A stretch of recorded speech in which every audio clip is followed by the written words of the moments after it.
सार्थश्री ज्ञानेश्वरी अध्याय 11वा।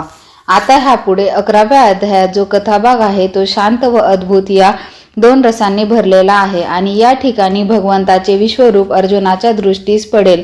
या ठिकाणी शांत रसाच्या घरी अद्भुत रस हा पाहुणा आलेला असून त्याच्याबरोबर इतर रसांनाही पंक्तीचा लाभ मिळाला।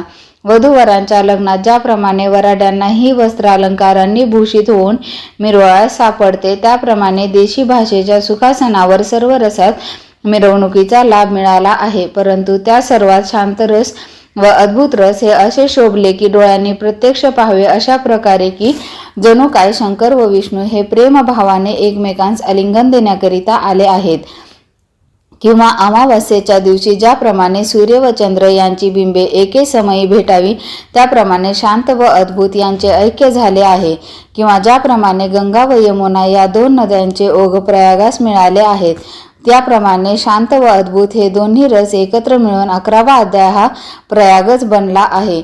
म्हणून हा अध्याय ऐकल्याने सर्व जगातील मुमुक्षुजन पवित्र होतात। या दोन रसात संगमात गीता रूपी तिसरी सरस्वती नदी गुप्त आहे व शांत आणि अद्भुत हे दोन्ही रस गंगा यमुनांच्या ओघाप्रमाणे मूर्तिमंत आहेत। म्हणून बाबांनो 11वा अध्याय हा त्रिवेणी संगमाचा योग आला आहे असे समजा। या ठिकाणी श्रवणेंद्रियाच्या द्वाराने या तीर्थात शिरणे फार सोपे आहे।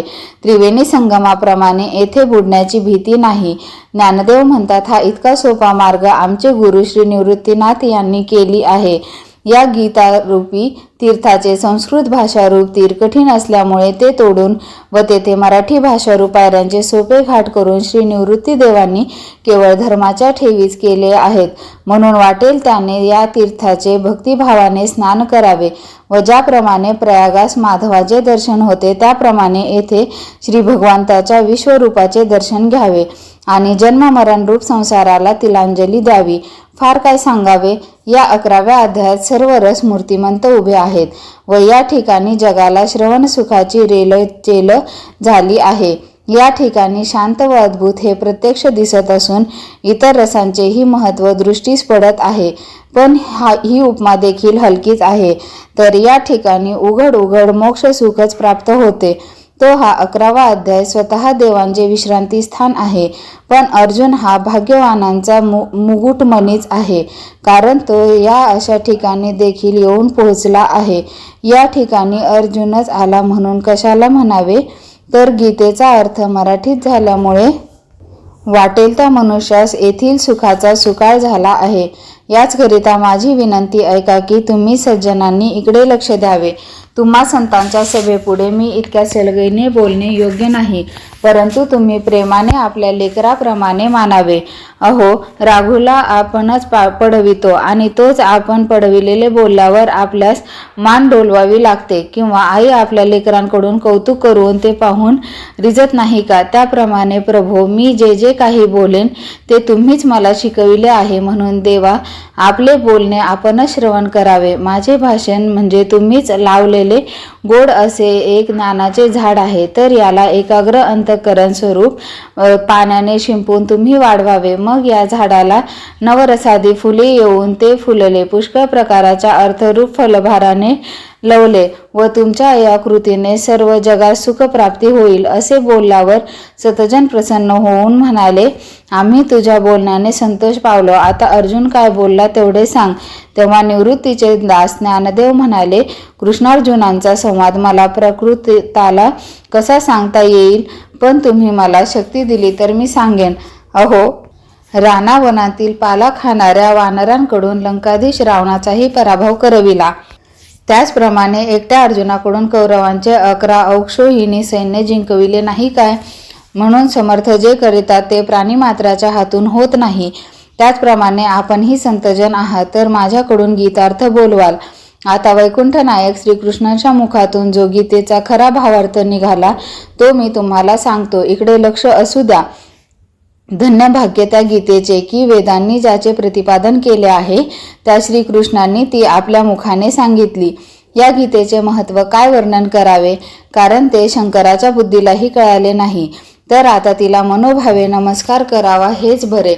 असो, पुढे त्या अर्जुनाने विश्वरूप पाहण्याची इच्छा मनात धरून त्या संबंधाने कृष्णाबरोबर बोलण्याचा कसा उपक्रम केला ते ऐका. हे सर्व जग विश्वरूपच आहे अशी प्रतीती ठेवून जो अनुभव आला तो आपल्या बाह्यदृष्टीसही प्रत्यक्ष दिसावा अशी मनात उत्कट इच्छा, पण ती श्रीकृष्णास सांगण्याचे फार संकट पडले. कारण गूढ असे विश्वरूप मला दाखवा असे त्यांना कसे पुसावे. तो मनात म्हणतो, पूर्वी कोणत्याही आवडत्या भक्ताने जे कधीही पुसले नाही ते विश्वरूप मला दाखवा असे एकाएकी मी कसे म्हणू. मी जरी देवांच्या विशेष स्नेहातला आहे तरी यशोदेपेक्षा का यांचा जीवलग आहे. पण ती देखील हे विचारायलाच भ्याली. मी जरी यांची हवी तेवढी सेवा केली असली तरी माझ्याने गरुडाची बरोबरी करवेल का. पण त्या गरुडानेही या विश्वरूपाचे नाव काढले नाही. मी सनकादिकांपेक्षा का देवाच्या सान्निध्य वास करणारा आहे, पण त्यांना देखील हा चाळा सुचला नाही. तसेच मी गोकुळाच्या भाविक गोपगोपींपेक्षा देवाला जास्ती आवडता आहे काय. पण त्या गोकुळातील लोकांनाही यांनी आपले लेकरू आहो अशा भ्रमाने फसविले व अंबऋषी राजाकरिता 10 वेळा गर्भवास भोगला, पण आपले विश्वरूप कोणासही न दाखविता गुप्त ठेविले. एवढी श्रीकृष्णाच्या अंतर्यामीची गुह्य गोष्ट मला एकदम कशी पुसता येईल. बरे, पुसू नये तर विश्वरूप पाहिल्याशिवाय मला चैन पडणार नाही. इतकेच नव्हे तर मी जिवंत राहीन किंवा नाही हा संशयच आहे. म्हणून आता थोडीची विचारण्यास सुरुवात करावी, मग देवांच्या इच्छेस येईल तसे ते करतील असा मनाचा हिया करून पार्थ बोलला. परंतु तो असा खुबेने बोलला की देवांनी 1-2 प्रश्नोत्तरात आपले सर्व विश्वरूपच त्यास दाखवावे. अहो, वासराला पाहिल्याबरोबर गाय प्रेमाने गडबडून उठते. मग पुढे वासराच्या तोंडाची व स्तनाची गाठ पडल्यावर तिच्याने पान्हा चोरवेल काय. हे पहा की ज्या पांडवांचे संरक्षण करण्याकरता श्रीकृष्ण भगवान रानावनातही धावले त्यांना अर्जुन जे विचारतील ते सांगताना राहावेल का. श्रीकृष्ण भगवान हे मूर्तिमंत स्नेहच होत. त्यांना अर्जुन रूपी भक्ष मिळाल्याने या दोघांच्या ऐक्यभावात यांच्या 2 वेगळ्या मूर्ती दिसतात. हा चमत्कार होय. म्हणून अर्जुनाने विचारल्याबरोबर देव आपोआप विश्वरूप धारण करतील. तरी आता आरंभीचा तो प्रसंग ऐकावा. मग पार्थ देवाला म्हणाला, हे कृपानिधे, तुम्ही माझ्याकरिता शब्दातील जे गुह्य ते बोलून दाखविले. जेव्हा पंचमहाभूते ब्रह्मामध्ये लीन होतात आणि जीव व माया लय पावतात त्यावेळेस परमात्मा जे रूप धारण करून राहतात ते शेवटचे स्वरूप कृपणाच्या सारखे हृदयात साठवलेले असून वेदांनाही चोरून ठेवलेले होते ते आज माझ्या पुढे हृदय फोडून उघडे केले व ज्या अध्यात्मज्ञानासाठी शंकरांनी ऐश्वर्यस मोडून स्मशानवास केला ते ज्ञान प्रभो तुम्ही मला एकदम दिले आहे. पण असे जर म्हणावे तर तुमच्याशी ऐक्य झाल्याचा काय उपयोग. ऐक्य झाल्यावर देणे घेणे कुठून उरणार. परंतु खरोखर मोहरूप पुरात मी डोक्यापर्यंत बुडलो असे पाहून आपण स्वतः उडी घालून मला बाहेर काढले आहे. फक्त तुमच्या वाचून या जगात दुसरी वस्तू नाही. परंतु आमचे कर्म पहा कसे ओढवले की आम्ही मी व माझे या फेऱ्यात पडून तुमच्याहून भिन्न आहो असे उघड म्हणत आहो. मी या जगात कोणी एक अर्जुन आहे असा मी या देहाचा अभिमान बाळगीत होतो व या कौरवांना आप्त म्हणत होतो. आणखी यांना मी मारीन व त्याच्यापासून होणाऱ्या पापाबद्दल मला काय शासन होईल अशा प्रकारचे वाईट स्वप्न पाहत होतो. तो प्रभो तुम्ही मला जागृत केले. हे लक्ष्मीपते, गंधर्व नगरीची वस्ती सोडून पाणी पिण्याच्या इच्छेने मृगजळ प्राशन करीत होतो. महाराज, कापडाचा साप डसला या भ्रांतीने खऱ्या लहरी येत होत्या. अशा प्रकारे अज्ञानात मरत असलेला जो मी त्या मला जीवदान दिल्याचे पुण्य आपण घेतले.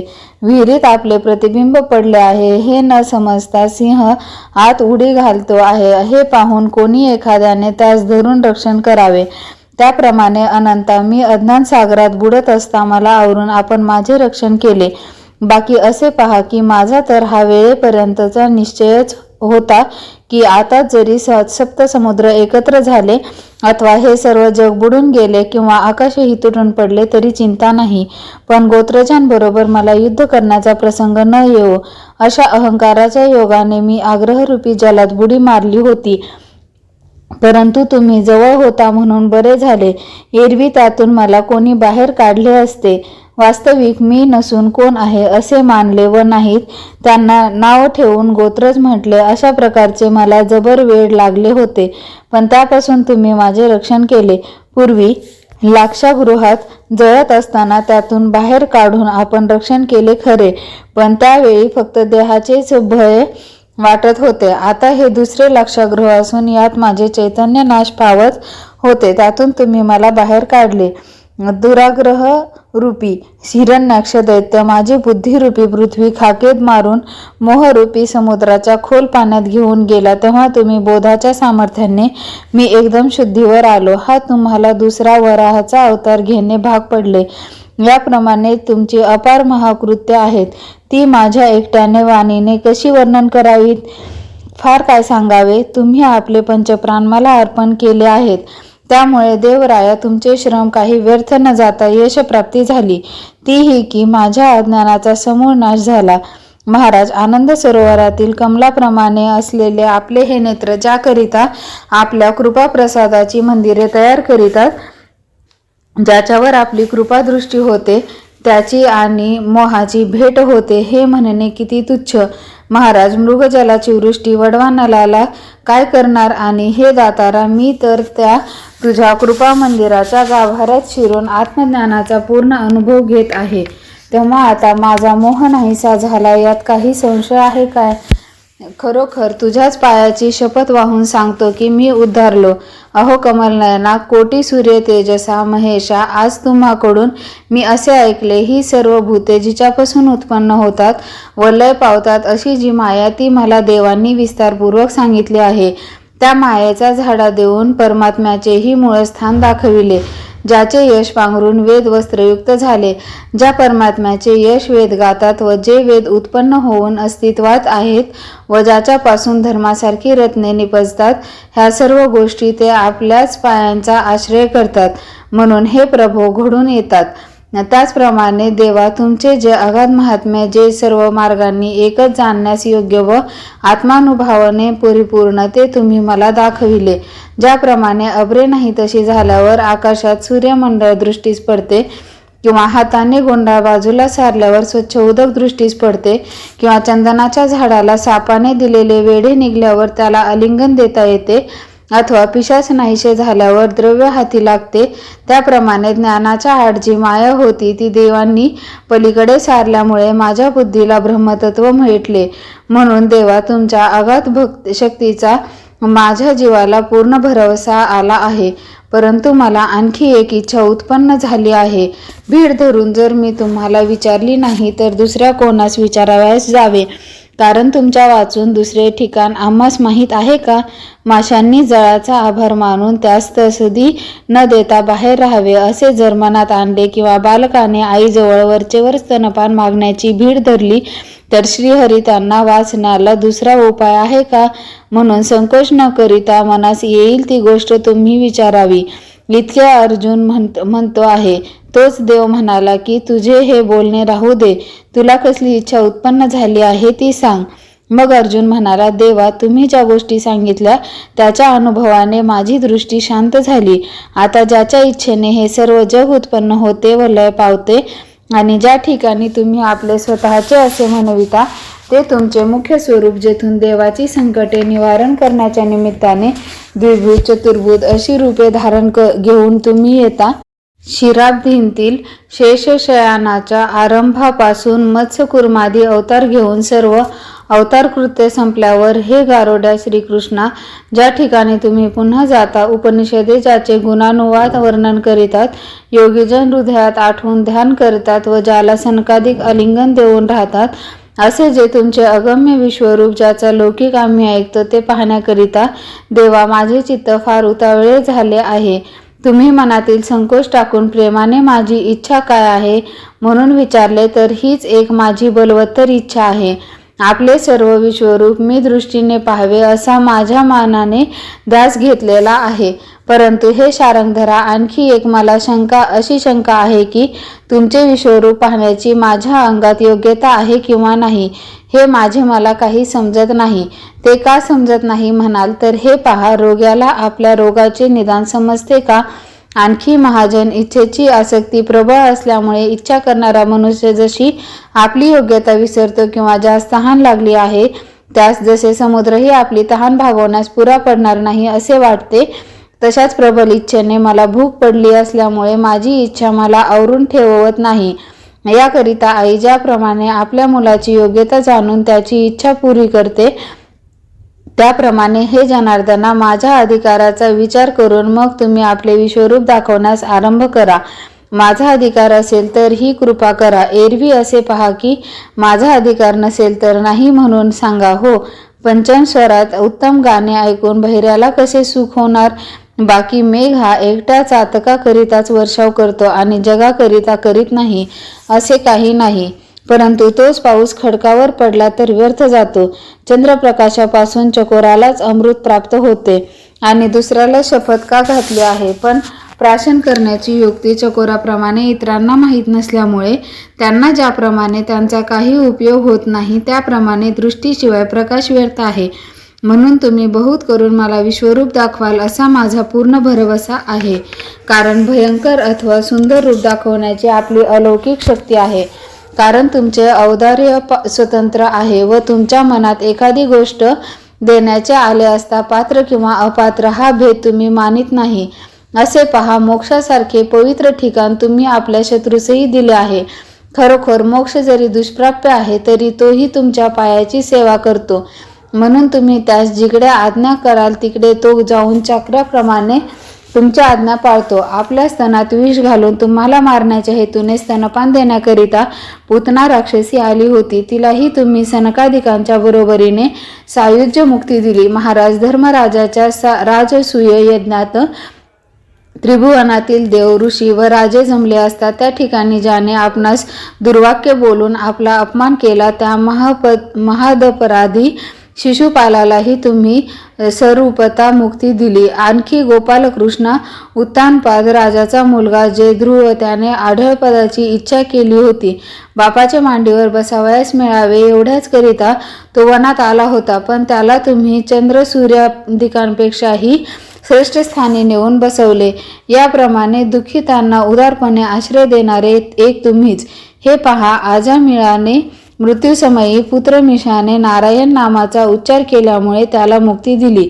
प्रभो, ज्या भृगु ऋषीने तुमच्या हृदयावर लाथ मारली होती त्यांचे श्रीवत्सलांछन चिन्ह तुम्ही आपल्या हृदयावर भूषण मानून बाळगले आहे व तुमचा वैरी जो शंखासूर त्याचे शरीर तुम्ही हातात धारण केले आहे.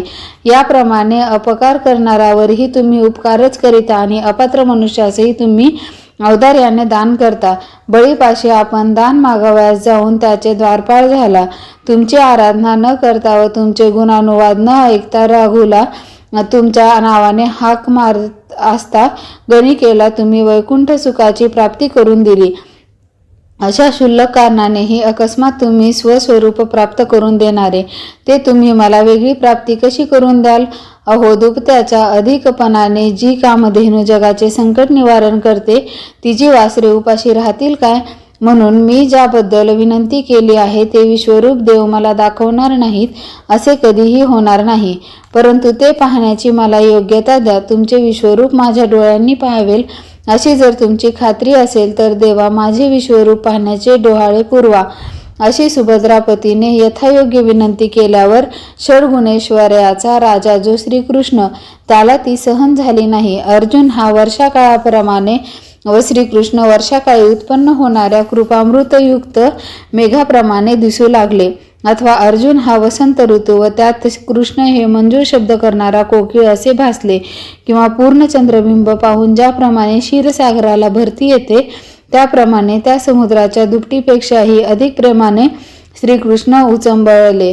मग कृपावंत श्रीकृष्ण त्या प्रसन्नपणाच्या भरात मोठ्याने म्हणाले, पार्था, माझी अगणित रूपे पहा. अर्जुनाच्या मनात देवाचे एक विश्वरूप पहावे असा हेतू होता, परंतु श्रीकृष्णांनी सर्व जग विश्वस्वरूप आहे असे दाखविले. प्रभूचे औदार्य अपरिमित असल्यामुळे मागणाऱ्याच्या इच्छेच्या सहस्त्रपट आपले ते नेहमी देतात. अहो, जे आपले गुह्य असे विश्वरूप शेषाच्या 2000 डोळ्यांसही दाखविले नाही, वेदांनाही ज्याच्याविषयी फसविले व लक्ष्मीपासूनही जे गुप्त ठेवले ते विश्वरूप भगवान पार्थाला आता अनेक प्रकारे प्रकट करून दाखविण्याचा धंदा प्रभूंनी आरंभिला आहे. कोणी एखादा जागृत अवस्थेतून स्वप्नावस्थेत गेल्यावर ज्याप्रमाणे स्वप्नात दृष्टीस पडणारे सर्व पदार्थ आपणच बनवतो, त्याप्रमाणे श्रीकृष्ण आपणच ब्रह्मांड झाले. प्रभूंनी श्रीकृष्ण रूप सोडून देऊन ज्या अज्ञान दृष्टीच्या पडद्याने ते लोकास मनुष्य रूपाने भासत होते, तो पडदा काढून घेऊन आपले सर्व योगबल प्रकट केले. परंतु अर्जुनाच्याने हे रूप पाहावेल किंवा नाही याची आठवण सुद्धा नाहीशी होऊन प्रेमभरात एकदम माझे रूप पहा असे म्हणू लागले. अर्जुना, तू माझे एकच विश्वरूप दाखव असे म्हटलेस आणि ते एकच तुला दाखविले, तर यात नवल ते काय? म्हणून आता माझ्या स्वरूपात सर्व जग भरले आहे असे पहा. माझी रूपे कशी आहेत म्हणशील तर ती पहा. काही रोडकी, काही लठ्ठ, काही ठेंगणी, काही उंच, काही जाड, काही सडपातळ, काही अमर्याद, काही न आवरणारी, काही निष्कपटी, काही उद्योग करणारी, काही स्वस्थ बसणारी, काही उदासीन, काही प्रेमयुक्त आणि काही तीव्र बुद्धीची, काही बेसावध, काही सावध, काही सुंदर, काही गंभीर, काही उदार, काही कृपण, काही रागीट, काही शांत, काही चांगल्या मदाने युक्त, काही निरुपयोगी, काही आनंदयुक्त, काही ओरडणारी, काही न बोलणारी, काही सौम्य, काही लोभी, काही विरक्त, काही जागृत, काही निजणारी, काही संतोषी, काही दुःखी, काही प्रसन्न, काही निशस्त्र, काही शस्त्रधारी, काही उग्र, काही स्नेहाळू, काही भयंकर, काही चित्रविचित्र, काही समाधीस्थ, काही जनांच्या लीलेत निमग्न, काही प्रीतीने पालन करणारी, काही क्रोधाने संहार करणारी, काही साक्षीभूत, ह्याप्रमाणे नाना प्रकारची पुष्कळ आणि तेजस्वी व त्याचप्रमाणे निरनिराळ्या वर्णांचे आहेत. काही तावलेल्या सोन्याप्रमाणे, त्याचप्रमाणे शेकडो पिंगट वर्णाची. आकाश अस्तमानसमयी सुशोभित दिसते त्याप्रमाणे काही तांबड्या रंगाची, काही तोरमल्लांप्रमाणे लहान, जसे काही सर्व ब्रह्मांड मानकांनी भरलेले आहे अशी शोभणारी, काही अरुणोदयाप्रमाणे तांबड्या वर्णाची, काही शुद्ध स्फटिकाप्रमाणे स्वच्छ पांढरी, काही इंद्रनीळ मण्याप्रमाणे निळी, काही काजळासारखी काळी, काही रक्ताप्रमाणे लाल, काही ताव दिलेल्या सोन्याप्रमाणे पिवळी, काही नव्या मेघाप्रमाणे श्यामवर्णाची, काही निवळ सोनचाफ्याप्रमाणे पिवळी, काही हिरवीगार, काही तापलेल्या तांब्याप्रमाणे लाल आणि काही चंद्राप्रमाणे अतिशुभ्र. याप्रमाणे माझी नाना वर्णाची रूपे पहा. हे जसे भिन्न भिन्न रंग आहेत त्याप्रमाणे भिन्न भिन्न आकृतीही आहेत, की ज्या आकृतीच्या सौंदर्यापुढे मदनही लाजून शरण आला आहे. काही तेजपुंज, काही मनोहर, जणू काय शृंगार लक्ष्मीचे जमादारखानेच उघडले आहेत. काही गोंडस, काही किडकिडीत, काही अतिविक्राळ, काही उंच मानेची आणि काही मोठ्या डोक्यांची, भयंकर. हे सुभद्रापते, याप्रमाणे माझ्या रूपाच्या शेकडो आकृती आहेत व त्या पाहू गेले असता त्यांचा पार लावणारा नसून या एक एक रूपाच्या एक एक अवयवावर सर्व जग भरलेले आहे ते पहा. माझी दृष्टी उघडल्याबरोबर आदित्यादी देवांची उत्पत्ती होते व पुढे तीच दृष्टी मिटल्याबरोबर सर्व देव लय पावतात. माझ्या मुखातील श्वासोश्वासाबरोबर सर्व ज्वालामय होऊन ज्वालातून अष्टवसूंचा समुदाय उत्पन्न होतो आणि माझ्या भिवयांची टोके रागाने एके ठिकाणी मिळतात असे दिसू लागले म्हणजे 11 रुद्रगण उत्पन्न झालेले दृष्टीस पडतात. माझ्या सौम्य मुद्रेवरून असंख्य अश्विनी कुमार उत्पन्न होतात आणि हे पांडवा, कानातून अनेक वायू उत्पन्न होतात. याप्रमाणे माझ्या एक एक अवयवाच्या लीलेपासून देव व सिद्ध यांची कुळे उत्पन्न होतात. अशी अपार आणि विशाल रूपे या ठिकाणी पहा. ज्या रूपांचे वर्णन करण्यास वेदांचीही वाणी कुंठित झाली व जी रूपे पाहण्यास काळाचेही आयुष्य पुरले नाही व ज्या रूपांचा ब्रह्मदेवासही अंत लागला नाही आणि ज्यांचे नाव 3 वेदांनीही कधी ऐकले नाही, ती माझी अनेक रूपे या ठिकाणी प्रत्यक्ष पहा व ती पाहिल्यापासून आश्चर्यकारक लीलेचा व महासिद्धीचा उपभोग घे. हे किरीटी, या रूपाच्या प्रत्येक रोमाच्या मुळाशी सृष्टी आहे ती पहा. जसे काही कल्पतरूच्या बुडाजवळ कोवळे गवतच उगवलेले आहे, ज्याप्रमाणे झरोक्यातून सूर्यकिरण घरात पडल्यावर त्यात परमाणू उडतात असे दिसते, त्याप्रमाणे या रूपाच्या प्रत्येक अवयवाच्या सांध्यातून ब्रह्मांडाचे थवेच्या थवे भ्रमण करीत आहेत असे दिसत आहे पहा. या एक एक स्वरूपाच्या अवयवांच्या ठिकाणी सर्व ब्रह्मांड भरलेले आहे ते पहा. आणि जर तुला कदाचित विश्वापलीकडेही आणखी पाहावेसे काही वाटेल तर त्याबद्दलही काही संकट पडण्याचे कारण नाही. या माझ्या शरीरात जे तुला आवडेल ते सुखाने पाहून घे. याप्रमाणे ते विश्वरूप श्रीकृष्ण पूर्ण प्रेमाने बोलल्यावर अर्जुन आपले रूप पाहत आहे किंवा नाही म्हणून पाहू लागले. तो स्वस्थ बसलेल्या त्याच्या दृष्टीस पडला. तेव्हा हा का स्वस्थ बसला म्हणून ते जो पाहू लागले तो हा आपला विश्वरूप पाहण्याच्या आशेत जसा गुंतलेला होता तसाच दृष्टीस पडला. मग मनात म्हणतात, याची उत्कंठा अजून कमी झाली नाही व याला विश्वरूप दर्शनाने आनंदही झालेला नाही. मी ह्याला विश्वरूप दाखविले पण याला ते आकलन झालेच नाही. असे म्हणून देव हसले आणि अर्जुनास म्हणाले, आम्ही तुला विश्वरूप दाखविले परंतु तू तर ते पाहतच नाहीस. हे बोलणे ऐकून तो बुद्धिमान अर्जुन म्हणाला, महाराज, हा दोष कोणाचा आहे? तुम्ही बगळ्याकडून चंदामृत पिविण्याचा प्रयत्न करीत आहात आणि चांदण्याचे भोगते आहात. चकोर पक्षी बगळे नाहीत. अहो महाराज, आरसा स्वच्छ पुसून आपण तो आंधळ्यास दाखवण्याची खटपट करीत आहात आणि हे ऋषिकेशा भैऱ्यापुढे गायन करीत आहात. हे शारंगरा, आपण जाणून बुजून पुष्पपरागाचा चारा भ्रमरास न घालता बेडकास घालता आहात आणि मग तो वाया गेला म्हणून कोणावर रागवता?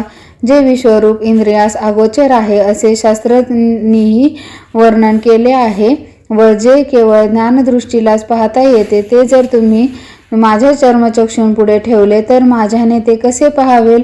परंतु तुमच्या या चुकीचा उच्चार न करता आपण आपले स्वस्थ बसावे हेच बरे.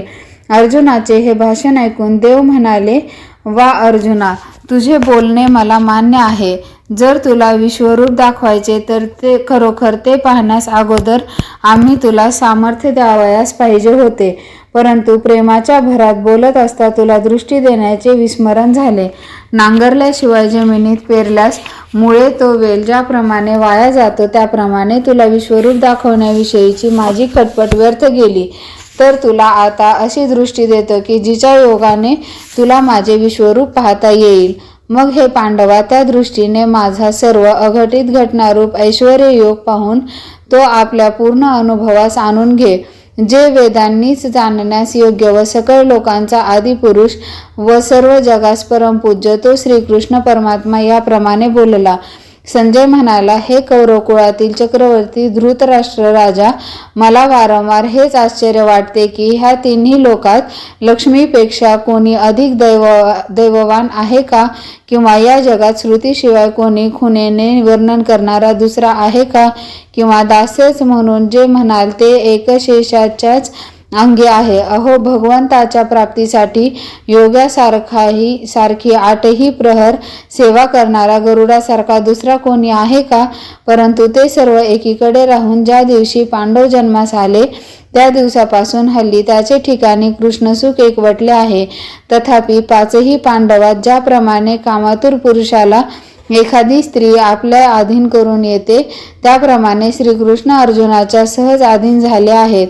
इतके की पढविलेला पोपटही बोलणार नाही किंवा खेळण्याकरिता बाळगलेला पशुही इतका आज्ञेत चालणार नाही. अर्जुनाला कसे दैव अनुकूल झाले असेल ते न कळे आज पूर्ण ब्रह्म जे श्रीकृष्ण परमात्मा यांचे ऐश्वर्य भोगण्यास अर्जुनाचे डोळे भाग्यवान आहेत म्हणून त्यांचे बोलणे श्रीकृष्ण कसे झेलित आहेत. अर्जुन रागवला तर देव स्वस्थपणे सहन करतात आणि तो रुसला तर त्याला समजवितात. अर्जुनाचे हे देवांना कसे वेळ लागले आहे पहा. एरवी श्रीकृष्णाची योग्यता काय वर्णन करावी.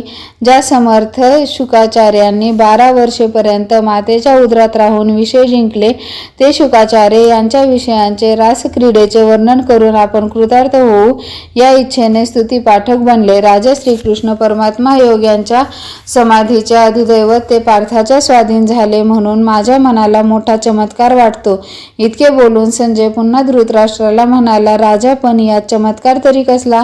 श्रीकृष्ण ज्याचा अंगीकार करतील त्याचा असा भाग्योदय व्हावयाचाच. म्हणून ते देवादिदेव पार्थाला म्हणाले की मी तुला दिव्य दृष्टी देतो. तिच्या योगाने अखंड विश्वरूप तुला पाहता येईल. श्रीकृष्णांच्या मुखातून ही अक्षरे निघाली नाहीत तोच एकदम अर्जुनाने अज्ञान नाहीसे होऊ लागले. ज्ञानेश्वर म्हणतात, तुला दिव्य दृष्टी देतो. ही अक्षरे नसून ब्रह्माचे ऐश्वर्य दाखवणाऱ्या ज्ञानरूपी मशालीची श्रीकृष्णांनी अर्जुनाकरता लावल्या. मग दिव्य दृष्टीचा उजेड पडल्याबरोबर अर्जुनाची ज्ञानदृष्टी चहूकडे फाकली. याप्रमाणे आपले ऐश्वर्य श्रीकृष्णाने त्याला दाखविले. भगवंताचे सर्व अवतार ज्या विश्वरूप समुद्राच्या लाटा आहेत किंवा ज्याच्या तेजरूप सूर्यकिरणामुळे हे सर्व जग मृगजलाप्रमाणे भासते, ज्याच्या अनादिसिद्ध सत्स्वरूप भूमिकेवर स्थावर जंगम रूप चित्रे उमटतात, ते आपले मूळ स्वरूप श्रीकृष्णांनी अर्जुनास दाखविले. पूर्वी लहानपणी या श्रीकृष्णांनी जेव्हा एकदम माती खाल्ली होती तेव्हा यशोदेने रागवून हाती धरल्यावर भीत मी माती खाल्ली नाही म्हणून तोंडाचा झाडा देण्याच्या निमित्तानेच की काय ते उघडून यशोदेला त्यात 14ही भुवने सावकाशपणे दाखविली. किंवा मधुवनात ध्रुव बाळ दर्शनास गेल्यावर देवाची स्तुती करावी अशी मनाची उत्कट इच्छा असून ती कशी करावी हे माहीत नसल्यामुळे त्याच्या गालास देवांनी आपले शंख लावल्याबरोबर तो जसा वेदांनाही जी स्तुती करता आली नाही ती करू लागला, त्याप्रमाणे राजा श्रीहरींनी धनंजयाला उपदेश केल्यावर माया कोणीकडे गेली तिचा पत्ताही लागला नाही.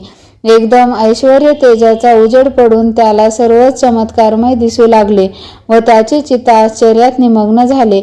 नदीचे काठी मार्कंडेय ऋषी संध्या करीत असता भगवंतास आश्चर्य दाखवा अशी विनंती केल्यावरून ज्याप्रमाणे पृथ्वीपासून आकाशापर्यंत सर्वत्र पाणी होऊन त्यात तो एकटा पोहू लागला, त्याप्रमाणे विश्वरूपाच्या कौतुकात पार्थ निमग्न झाला.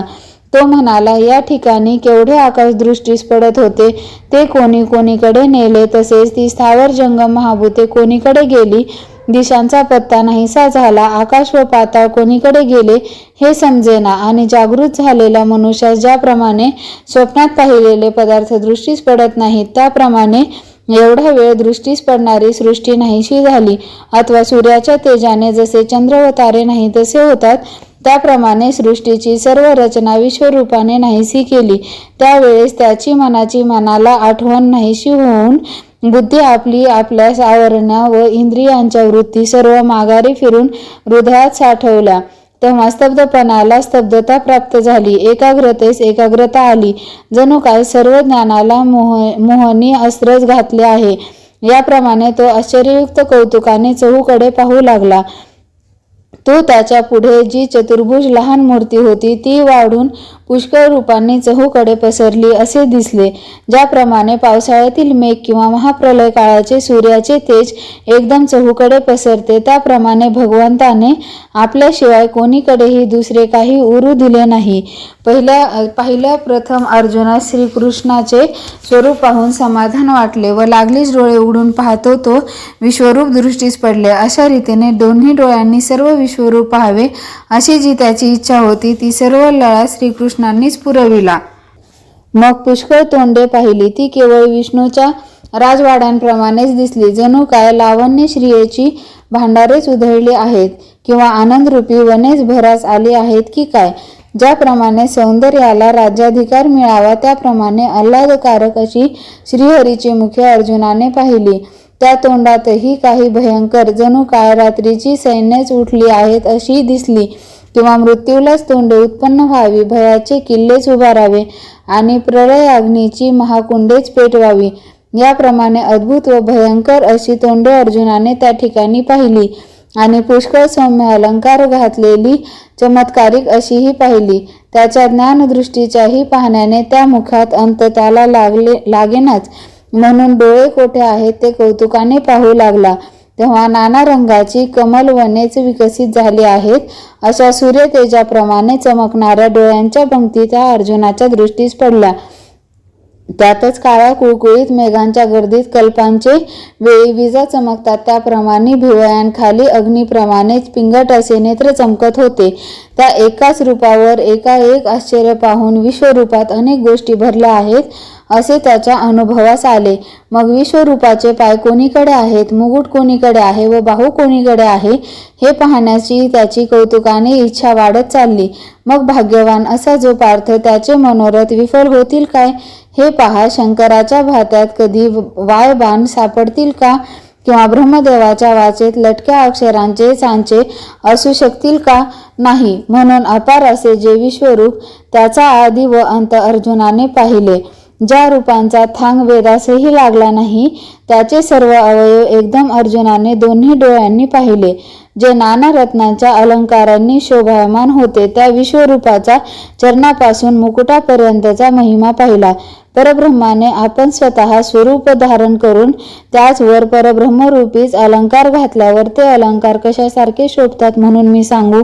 ज्या तेजाने चंद्र व सूर्य यांची मंडळे प्रकाशित होतात व ज्या महातेजाने विश्व प्रकाशित होते, त्यांचे जे जीवन ते ब्रह्मरूपी अलंकार घातल्यावर जाणण्याची कोणाची शक्ती होणार? तर अर्जुनाला त्या ब्रह्माने ब्रह्मच अलंकार घातलेले आहेत असे दृष्टीस पडले. मग ज्ञानदृष्टीने विश्वरूपाचे हात पाहू लागला. तो ते सरळ असून त्यात कल्पांतीच्या ज्वाळा तोडणारी शस्त्रे चमकत आहेत असे दृष्टीस पडले. आपणच शरीर, आपणच त्यावर घातलेले अलंकार, आपणच हातात घेतलेली हत्यारे व आपणच जीव असे देवांनी आपल्याच ठिकाणी सर्व स्थावर जंगम भरून टाकले.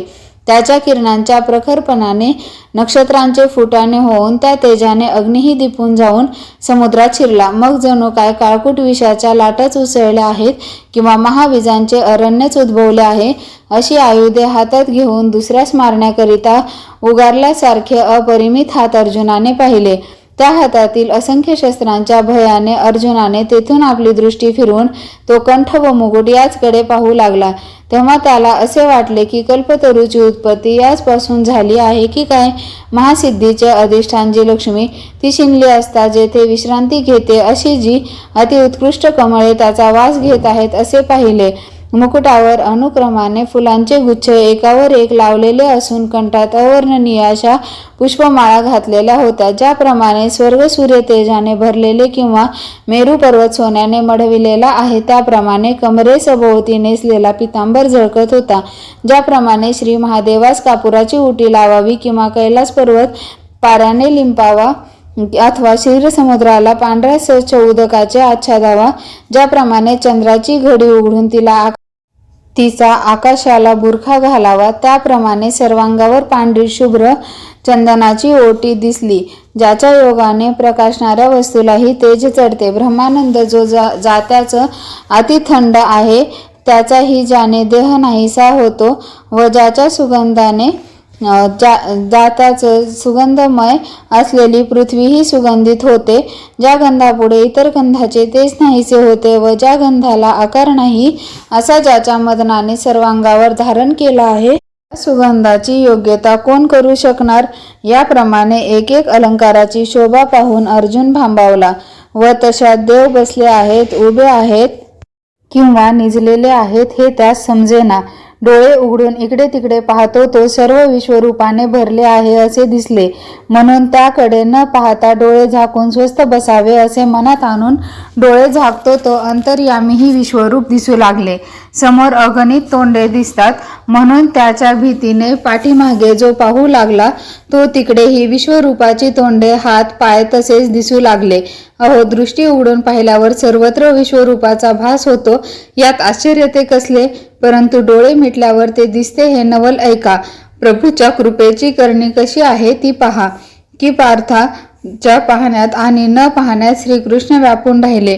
म्हणून एका आश्चर्यरूपी पुरात पडल्यावर तत्काळ काठावर जाऊन जो उभा राहतो तो दुसऱ्या चमत्कार रूपी महासमुद्रात पडला. याप्रमाणे आपल्या विश्वरूप दर्शनाच्या कौशल्याने श्रीकृष्णांनी अर्जुनाला अनंत रूपे दाखवून व्यापून टाकले. तो सर्वव्यापी व स्वभावतः सर्वतोमुख असल्यामुळे आणि तशात अर्जुनाने विश्वरूप दाखवा अशी प्रार्थना केल्यामुळे आपणच सर्व रूपे घेऊन नटला. अर्जुनाला श्रीकृष्णांनी जी दिव्य दृष्टी दिली होती ती दिव्याचा किंवा सूर्याचा प्रकाश असला तरच दिसावे किंवा मिटली असता पाहणेच बंद व्हावे अशातली नव्हती. म्हणून अर्जुनास डोळे उघडे ठेवून किंवा झाकून आणि अंधारात सुद्धा त्या दिव्य दृष्टीने दिसत होते असे हस्तिनापुरात संजयाने धृतराष्ट्र राजा सांगितले व म्हटले की, राजा ऐकलेस का? नाना अलंकारांनी भरलेले व ज्याला सर्व बाजूंनी डोळे आहेत असे विश्वरूप पार्थाने पाहिले. राजा, त्या विश्वरूपाचे तेज कशासारखे होते म्हणून सांगू. प्रलयकाली जसे द्वादश सूर्य एकत्र मिळतात तसे सहस्रावधी सूर्य एकाच वेळेला उदय पावले तरी त्यांच्यानेही त्या विश्वरूपाच्या तेजाची बरोबरी करवणार नाही. सर्व विजा एकत्र करून प्रलय काळाच्या अग्नीची सर्व साहित्य जमवून व त्यात महातेजाचे दशकही जरी मिळविले तरी त्या विश्वरूपाच्या अंगाच्या तेजाची काही थोडी बरोबरी होईल, परंतु त्याची अगदी बरोबरी तर खास होणारच नाही. असा त्या श्रीहरीचा महिमा आहे. त्याच्या विश्वरूपाचे तेज सर्वत्र पसरले होते. ते व्यासाच्या कृपेने दृष्टीस पडले. आणखी त्या विश्वरूपावर सर्व जग एका बाजूस दिसत होते. ज्याप्रमाणे समुद्राच्या पाण्यावर निरनिराळे बुडबुडे दृष्टीस पडतात किंवा आकाशात ढगावर जसे गंधर्व नगर, पृथ्वीवर मुंग्यांचे वारूळ किंवा डोंगरावर बारीक मातीचे कण असतात, त्याप्रमाणे त्यावेळी देवाधिदेव श्रीकृष्णाच्या शरीरावर अर्जुनाने हे सर्व जग पाहिले. तेव्हा विश्व वेगळे व आपण वेगळे असे जे थोडे द्वैत होते तेही नाहीसे होऊन अर्जुनाचे मनही सहज विरून गेले. अंतर्यामी ब्रह्मानंद जागृत होऊन बाहेरील अवयव ढिले पडले आणि पायांपासून मस्तकापर्यंत रोमांच उभे राहिले. पावसाळ्याच्या सुरुवातीस पर्वतावरील सर्व मळ वाहून गेल्यावर जसे गवत उगवते त्याप्रमाणे अर्जुनाच्या सर्वांगावर रोमांच उभे राहिले. चंद्रकिरणाचा स्पर्श झाल्यावर ज्याप्रमाणे चंद्रकांत मनास पाझर सुटतो त्याप्रमाणे अर्जुनाच्या शरीरावर घामाचे बिंदू आले. कमळाच्या कळीत भुंगा सापडला म्हणजे ती जशी हेलकावते त्याप्रमाणे अंतर्यामीच्या सुखाच्या लहरीने अर्जुनाचे शरीर बाहेर कापू लागले. कापूर दाटल्यावर ज्याप्रमाणे कापूर केळीची चोपटे उकलून कापुराचे कण बाहेर पडू लागतात त्याप्रमाणे डोळ्यांवाटे आनंदाश्रूचे थेंब पडू लागले. चंद्रोदय झाल्यावर ज्याप्रमाणे समुद्र भरलेला असूनही त्यास भरती येते त्याप्रमाणे एकमेकात चढाओढ लागून अर्जुनास ब्रह्मानंदाची राज्यप्राप्ती झाली. त्याचप्रमाणे ब्रह्मानंद सुखाच्या मागोमाग देव व मी असे द्वैत कायम राहिल्यामुळे अर्जुन श्वासोश्वास टाकून दृष्टीने पाहू लागला आणि ज्या बाजूला देव बसले होते त्या बाजूला वळून मस्तक लवून व हात जोडून प्रार्थना करू लागला. अर्जुन म्हणाला, प्रभो आपला जय जयकार असो. आपली आम्हा प्राकृत जनांवर फार मोठी कृपा झाली आहे की आम्ही विश्वरूप पाहण्यास मिळाले. भगवान, आपण ही गोष्ट फार चांगली केली व तिच्या योगाने स्वभावतःच मला आनंद झाला. तोही की सर्व सृष्टीला तुमचा आश्रय आहे असे मी आज आपल्या दृष्टीने पाहिले. देवा, पर्वतांच्या अंतर्गत जशी जागोजाग दऱ्यातून श्वापदांची अरण्ये असतात त्याप्रमाणे तुमच्या शरीरावर शेकडो इंद्र चंद्राची लोक माझ्या दृष्टीस पडले. अहो, आकाशावर ज्याप्रमाणे ग्रहांचे समुदाय दिसतात किंवा महावृक्षावर जशी पक्ष्यांची घरटी दृष्टीस पडतात त्याप्रमाणे श्रीहरी तुमच्या या विश्वरूपी शरीरावर देवांसह स्वर्ग दिसत आहे पहा. हे प्रभो, पंचमहाभूते व त्यापासून उत्पन्न होणारे भूतसृष्टीतील प्राणी मात्र हे सर्व मी तुमच्या शरीरावर पाहत आहे. तसाच या तुमच्या शरीरावर सत्यलोकही आहे व तेथील ब्रह्मदेव तो हाच नव्हे काय, दुसरीकडे जो पाहावे तो कैलासही दिसत आहेत. पार्वतीसह श्री शंकर हे तुमच्या शरीरावर एका भागावर दिसत आहेत. हे ऋषिकेशा, तुम्हालाही तुमच्या शरीरावर मी पाहतो आहे. काश्यपादी ऋषींची सर्व कुळे व सर्पांसह पाताळही तुमच्या विश्वरूपावर दिसत आहे. फार काय ते त्रैलोक्यपते तुमच्या या एकाएक अवयवरूपी भिंतीवर 14 भुवनांच्या चित्राकृतीच काढल्या आहेत की काय असे वाटते आणि त्या भुवनांतील जे जे लोक तेही त्या चित्रात दिसत आहेत असे तुमचे अलौकिक मोठेपण दृष्टीस पडते. तुम्ही दिलेल्या दिव्य चक्षूंच्या बळाने मी चहूकडे पाहू लागलो. तो तुमच्या बाहुदंडाचे ठिकाणी आकाशाचे कोंब आले आहेत की काय असे वाटते. त्याप्रमाणे देवा, तुमच्या हातांनी एकाच वेळी सर्व व्यापार होत आहेत असे दृष्टीस पडते व आकाशात जशी जगाची भांडारे उत्पन्न होतात त्याप्रमाणे तुमच्या शरीरावर अपार उदरे दिसत आहेत. तुमच्या 1000 मस्तकांची कोट्यावधी मुखे जणू काय परब्रह्मरूपी वृक्ष वदनरूप फळांनी लावून आल्याप्रमाणे दिसत आहेत. त्याप्रमाणे तुमच्या विश्वमूर्तीवर जिकडे तिकडे तोंडे दिसत आहेत व नेत्राच्याही अनेक रांगा दिसत आहेत. इतकेच नव्हे तर स्वर्ग, पाताळ, भूमी, दिशा किंवा आकाश हा सर्व भेद नाहीसा होऊन हे सर्व विश्व मूर्तिमय दिसत आहे. तुमच्याशिवाय एखाद्या बाजूसही परमाणू इतकी जागा कौतुकाने पाहू गेले असता सापडत नाही. याप्रमाणे सर्व तुम्ही व्यापिले आहे. नाना प्रकारच्या अपरिमित महाभूतांनी जे सर्व जग व्यापले होते ते सर्व हे अनंता तुम्ही व्यापले आहे असे दिसते. असे तुम्ही कोठून आला, या ठिकाणी बसले आहात किंवा उभे आहात, कोणत्या आईच्या पोटात होता व तुमची केवढी आकृती आहे, तुमचे रूप आणि वय कसे आहे, तुमच्या पलीकडे काय आहे व तुमचे अधिष्ठान कोणते, हे जो मी पाहू लागलो तो मी सर्वत्र पाहिले. आणि तुमचे अधिष्ठान तुम्ही आहात. तुम्ही कोणापासून उत्पन्न झाला नाही, जन्मरहित व असे स्वयंमेव आहात. देवा, तुम्ही उभे नाही व बसलेले नाही, उंच नाही व ठेंगणे नाही, तुमच्यावर व खाली तुम्हीच आहात. देवा, तुमचे रूप कशाप्रमाणे आहे म्हणाल तर तुमच्यासारखेच आहे व तुमचे वयही तुमच्यासारखेच आहे. हे देवादिदेवा, तुमची पाठ व पोट ही तुम्ही आहात. फार तर काय, हे अनंता, मी जो आणखी पाहू लागलो तो तुमच्यासारखे तुम्हीच आहात असे माझ्या दृष्टीस पडले. पण तुमच्या विश्वरूपात मला एक कमीपणा दिसतो, तो हा की त्याला आदी, मध्य व अंत ही तिन्ही नाहीत. नाहीतर सर्व ठिकाणी शोधून पाहिले, परंतु मला पत्ता लागला नाही.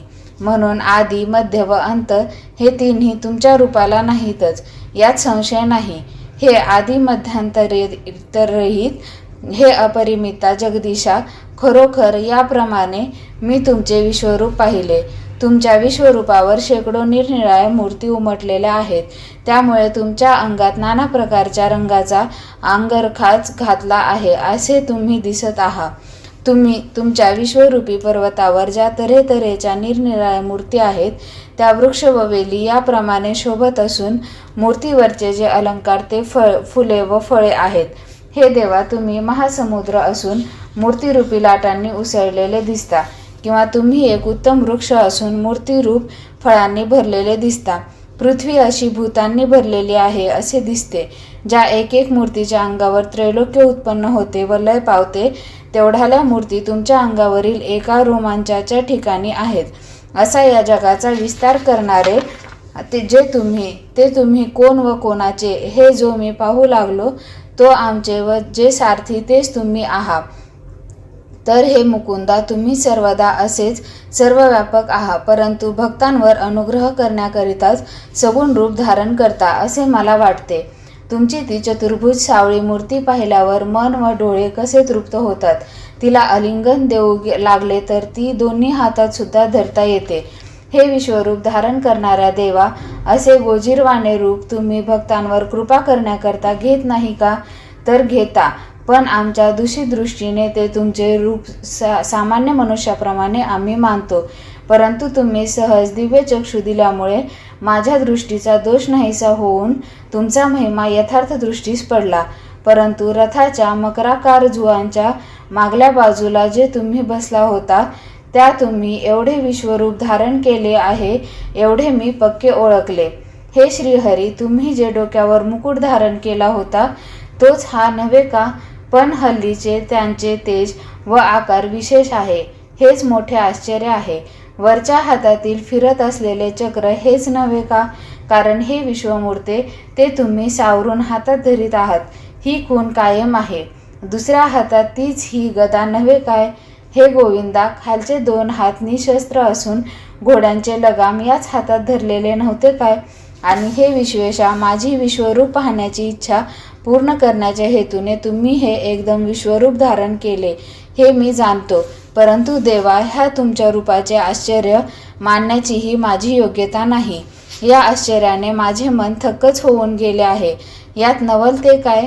हे तुमचे विश्वरूप येथे आहे किंवा नाही असा विचार करण्यासही अवकाश नाही. त्या रूपाच्या तेजाचा चमत्कार असा आहे की ते सर्वत्र भरलेले दिसते. या रूपाच्या तेजाची अशी अलौकिक तीव्रता आहे की त्याच्या पुढे अग्नीचीही दृष्टी करपून जाते व सूर्यही काजव्याप्रमाणे दिपून जातो. असे वाटते की सृष्टी महातेजाच्या मोठ्या समुद्रात बुडाली आहे, किंवा कल्पांतीच्या वेळेच्या विजांनी सर्व आकाश झाकून टाकले आहे की काय, अथवा प्रलय काळाच्या तेजाच्या ज्वालांनी आकाश व्यापिले आहे. असे तुमचे जे माझ्या दिव्य दृष्टीस पाहवत नाही ते तेज अधिक प्रखर होऊन शरीरास अतिदाह होत आहे. त्याचकडे पाहून माझ्या दिव्य चक्षुसही त्रास होत आहे. अहो महाराज, प्रलय कालचा अग्नी जो काळाग्नी रुद्राच्या ठिकाणी गुप्त असतो त्या प्रलय रुद्राची जणू कळीच उमलली आहे असे भासते. तसेच तुमच्या पसरलेल्या विश्वरूपाच्या तेजाच्या वळशात पंचमहाभूतात्मक शरीरे जळून ब्रह्मकटाहाचे कोळसे होत आहेत. ज्या तुमच्या रूपाच्या व्याप्तीला व तेजाला अंत नाही असे हे अद्भुत रूप मी यावत जन्मात पाहिले नाही. देवा, तुम्ही अक्षर परब्रह्म असून 3.5 मंत्रांचा जो ओंकार त्याच्याही पलीकडील आहात व तुमचे स्थान श्रुती शोधित असताही त्यात सापडत नाही. तुमच्या ठिकाणी प्राणी मात्र लय पावतात व तुम्ही विश्व साठविण्याच्या स्थान असून गहन, अव्यय आणि अविनाशी असे आहात. तुम्ही धर्माचे जीवन आहात, अनादि सिद्ध असून नित्य नवे आहात व 36 तत्वांच्याही पलीकडील 37 पुरुष असून या जगाचे ईश्वर आहात. तुम्ही आदि मध्यांतररहित असून स्वतःच्या पराक्रमाने अपार आहात. तुम्हाला चहूबाजूंनी असंख्य हात व पाय आहेत. चंद्र व सूर्य हे तुमचे डोळे असून ते शांती व कोप यांची लीला दाखवितात. तुम्ही तमोरूप डोळ्यांनी एकाला शासन करता व कृपारूप डोळ्यांचे एकाचे पालन करता. खरोखर अशा अनेक प्रकारांनी तुम्ही माझ्या दृष्टीला दिसत आहात. ज्याप्रमाणे प्रलय अग्नी पेटल्यावर चहूकडे उजेड पडतो त्याप्रमाणे तुमचे तोंड महाप्रखर दिसत आहे.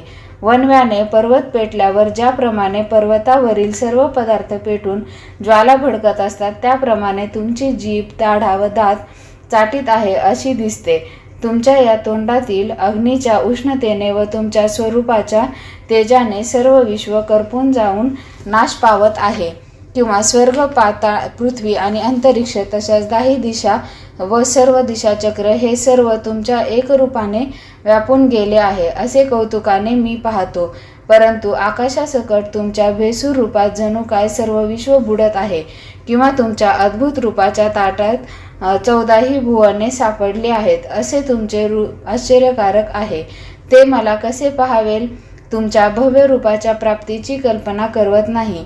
तुमच्या रूपाचे तेज सहन करवत नाही व या तुमच्या रूपाच्या दर्शनापासून जगाला सुख प्राप्त होण्याचे एकीकडे राहून उलट जग कष्टाने प्राण धरीत आहे. देवा, असे तुमचे अद्भुत रूप पाहून भीतीचे भरते कसे आले हे समजत नाही. कारण भीतीपासून होणाऱ्या दुःखाच्या लाटात त्रैलोक्य बुडत आहे. एरवी तुम्हा महात्म्यांच्या दर्शनांपासून भय व दुःख यांची का प्राप्ती व्हावी? परंतु या तुमच्या रूपापासून सुख होणारच नाही असे मला भासत आहे. जोपर्यंत रूप दृष्टीस पडले नव्हते तोपर्यंत जगाला संसार सुखच उत्तम वाटत होते. परंतु तुमचे रूप पाहिल्यामुळे विषय वासनाही विटून गेल्या आणि त्रासही उत्पन्न झाला. तसेच तुमचे रूप पाहिल्यापासून मला जी भीती उत्पन्न झाली आहे अशा स्थितीत मी कसा राहू? म्हणून मागे सरावे तर जन्म मरण तुमच्या व माझ्या भेटीत अंतर पाडते आणि पुढे सरावे तर हे प्रचंड विश्वरूप धारण केल्यामुळे तुम्हाला आलिंगन देता येत नाही. अशा रीतीने 2 संकटांच्या कचाटीत सापडून बिचाऱ्या त्रैलोक्याचा हुरडा होत आहे. अशी माझी तुमचे विश्वरूप पाहण्याची खरी हौस माझ्या अनुभवास आली आहे. ज्याप्रमाणे एखादा मनुष्य अग्नीत पोळल्यामुळे आपला दाह शमन होण्याकरिता समुद्राकडे धाव घेतो, तो समुद्राच्या लाटापासून त्याला जास्तच भीती वाटते, त्याप्रमाणे या जगाची स्थिती झाली आहे. तुम्हाला पाहून तळमळावयास लागले आहे. आता त्या पलीकडे देवाच्या समुदायांची झालेली स्थिती पहा. तुमच्या अंगाच्या तेजाने हे देव सर्व कर्मांची बीजे जाळून सद्भावाने तुमच्या ठिकाणी लीन होत आहेत. आणखी काही खरोखर भयभीत होऊन तुमच्या समोर उभे राहून हात जोडून तुमची प्रार्थना करीत आहेत. देवा, अज्ञान समुद्रात पडून विषयांच्या जाळ्यात आम्ही सापडलो आहो व स्वर्गसुख आणि संसार या दोहोंच्या कचाट्यात पडलो आहो. अशा संकटातून तुमच्या वाचून आम्हास कोण सोडविल? म्हणून देवा, आम्ही सर्व भावाने तुला शरण आलो आहो. असे देवा ते म्हणताहेत पहा. आणखी काश्यपादी महर्षी व कपिलादी सिद्ध व विद्याधर आदी करून गंधर्वांचे मेळे हे तुमचे कल्याण होवो असे म्हणत असून तुमची प्रार्थना करीत आहेत. हे 11 रुद्र, 12 आदित्य, 8 वसु व साध्य नामक सर्व देव, अश्विनी कुमार व एकूण 50 मरुद्गण हे सर्व आपल्या वैभवाने, तसेच पितर, गंधर्व, यक्ष, सर्व राक्षसगण, इंद्रादिक मुख्य देव हे सर्व सिद्ध हे सर्व आपापल्या लोकातून मोठ्या उत्कंठेने तुमचे विश्वरूप पाहत आहेत ते पहा. आणि प्रभो, तुम्हाला पाहताना क्षणोक्षणी मनात आश्चर्य मानून तुमच्या पुढे ते आपली मस्तके लववित आहेत. ते सर्व मंजूळ शब्दाने स्वर्गात तुमचा जय जयकार करीत आहेत व हात जोडून तुम्हाला नमस्कार करीत आहेत. त्या देवाच्या नम्रतारूपी वृक्षांच्या बागेत अष्टसात्विक भावरूपी वसंत प्राप्त होऊन त्या वृक्षास करसंपुटरूपी पालवी फुटून तुमची त्यांना फलरूपी प्राप्ती झाली. जणू काय त्यांच्या नेत्राचे भाग्यच उदयास आले व तुमचे हे अगाध विश्वरूप पाहून त्यांच्या मनाला आज सुखाचा सुदिन उगवला. हे 3 लोक व्यापणारे तुमचे स्वरूप पाहून देवांनाही भीती उत्पन्न झाली, कारण हे स्वरूप वाटेल तिकडून पाहिले असता प्रत्येक पाहणाऱ्याला आपल्या समोर आहे असे दिसते. याप्रमाणे हे एकच असून विचित्र व भेसूर आहे. याला पुष्कळ तोंडे व नेत्र आहेत व अनंत हात असून त्यात शस्त्रे धारण केलेली आहेत. तसेच अनंत उत्तम बाहू, पाय, उदर आणि नाना वर्ण इतके असून मुख खावयाला उठले आहे असे दिसते. ज्याप्रमाणे महाकल्पाच्या अंती रागवलेल्या यम जिकडे तिकडे प्रलयाग्नीच्या होळ्या पसरवतो, किंवा शंकराचा संहार करण्याची यंत्रेच्या अथवा पात्रे प्रलय भैरवाचे जमाव, किंवा अंत करणाऱ्याच्या जगदंबेचा विभूती संहार करण्याकरिता यावी की काय, याप्रमाणे जिकडे तिकडे तुमची प्रचंड तोंडे दिसतात. आणि दरीमध्ये ज्याप्रमाणे सिंह मावत नाही त्याप्रमाणे तुमचे दात तोंडात न मावता भयंकर दिसतात. प्रलय रात्रीच्या अंधारामध्ये जशी नाश करणारी पिशाचे निघतात, त्याप्रमाणे प्रलय काळच्या संहाराच्या रक्ताने तुमच्या दाढा किटलेल्या दिसतात. फार काय सांगावे, काळाने जसे युद्धाला आमंत्रण द्यावे किंवा सर्व संहारात जीवांचा नाश व्हावा, त्याप्रमाणे तुमच्या मुखामध्ये अत्यंत भयंकरपणा दिसतो. काय सांगू, हे सर्व जग अत्यंत दीन दिसते, कारण जगाकडे किंचित नजर टाकून पाहिल त्याला ते दुःखरूप यमुना नदीच्या काठांच्या झाडाप्रमाणे उभे राहिलेले आहे असे दिसेल. तुमच्या या महामृत्यूरूपी सागरात जगताचे आयुष्य हीच कोणी नाव शोकरूपी तुफानाने हेलकावे खात आहे. देवा, कदाचित तुम्ही असे म्हणाल की तुला लोकांच्या भीतीबद्दल वाटाघाट करण्याचे काय कारण आहे, तर तसे न करता जे हल्ली विश्वरूप पाहिले आहेस तेच मनात ध्यान करून सुखाचा उपभोग घे. तर लोकांच्या भीतीचा फक्त आडपडदा असून खरे म्हणाल तर भीतीने माझीच पांचावर धारण बसली आहे. ज्या मला प्रलय काळचा रुद्र भीतो व माझ्या भीतीने मृत्यू लपतो, तो मी अंतर्बाह्य तुमचे स्वरूप पाहून कापत आहे, अशी तुम्ही माझी स्थिती करून टाकली. परंतु हे प्रभो, ह्या तुमच्या अतिभयंकर रूपाला, की जे आपल्या उग्र तेजाने भयालाही जिंकून टाकते, त्याला विश्वरूप म्हणणे हे नवल नव्हे का? तरीही महामारी होय. कित्येक रागीट मुखे जणू काय महाकाळाबरोबर पैजेने लढताहेत. त्यांनी आपल्या मोठेपणाने आकाशास मागे टाकले आहे. ती आकाशाच्याही मोठेपणाने आकाळली जात नाहीत व त्रिभुवनाच्या वाऱ्यानेही ज्यांचे वेष्टन होत नाही. उलट ते आपल्या वाफांनी अग्नीला जाळून सर्वत्र भडका करीत आहेत. त्याचप्रमाणे ती एकसारखी एक नसून प्रत्येकात रंगरूपांचा भेद आहे व प्रलय काळचा अग्नी ज्या वेळेस उत्पन्न होतो त्यावेळेस तो यांच्या साह्याने पृथ्वीचा प्रलय करतो की काय कोण जाणे. यांच्या अंगाचे तेज एवढे आहे की ज्याने त्रैलोक्याची राखुंडी होते त्यातही तोंडे आहेत आणि तोंडात दात व दाढा आहेत. काय वाऱ्याला धनुर्वात झाला आणि किंवा समुद्राला महापूर येऊन तो मर्यादा सोडून वाहू लागला, अथवा वडवा नळाच्या साह्याने विषरूप अग्नी मारण्यास प्रवर्तला आहे की काय.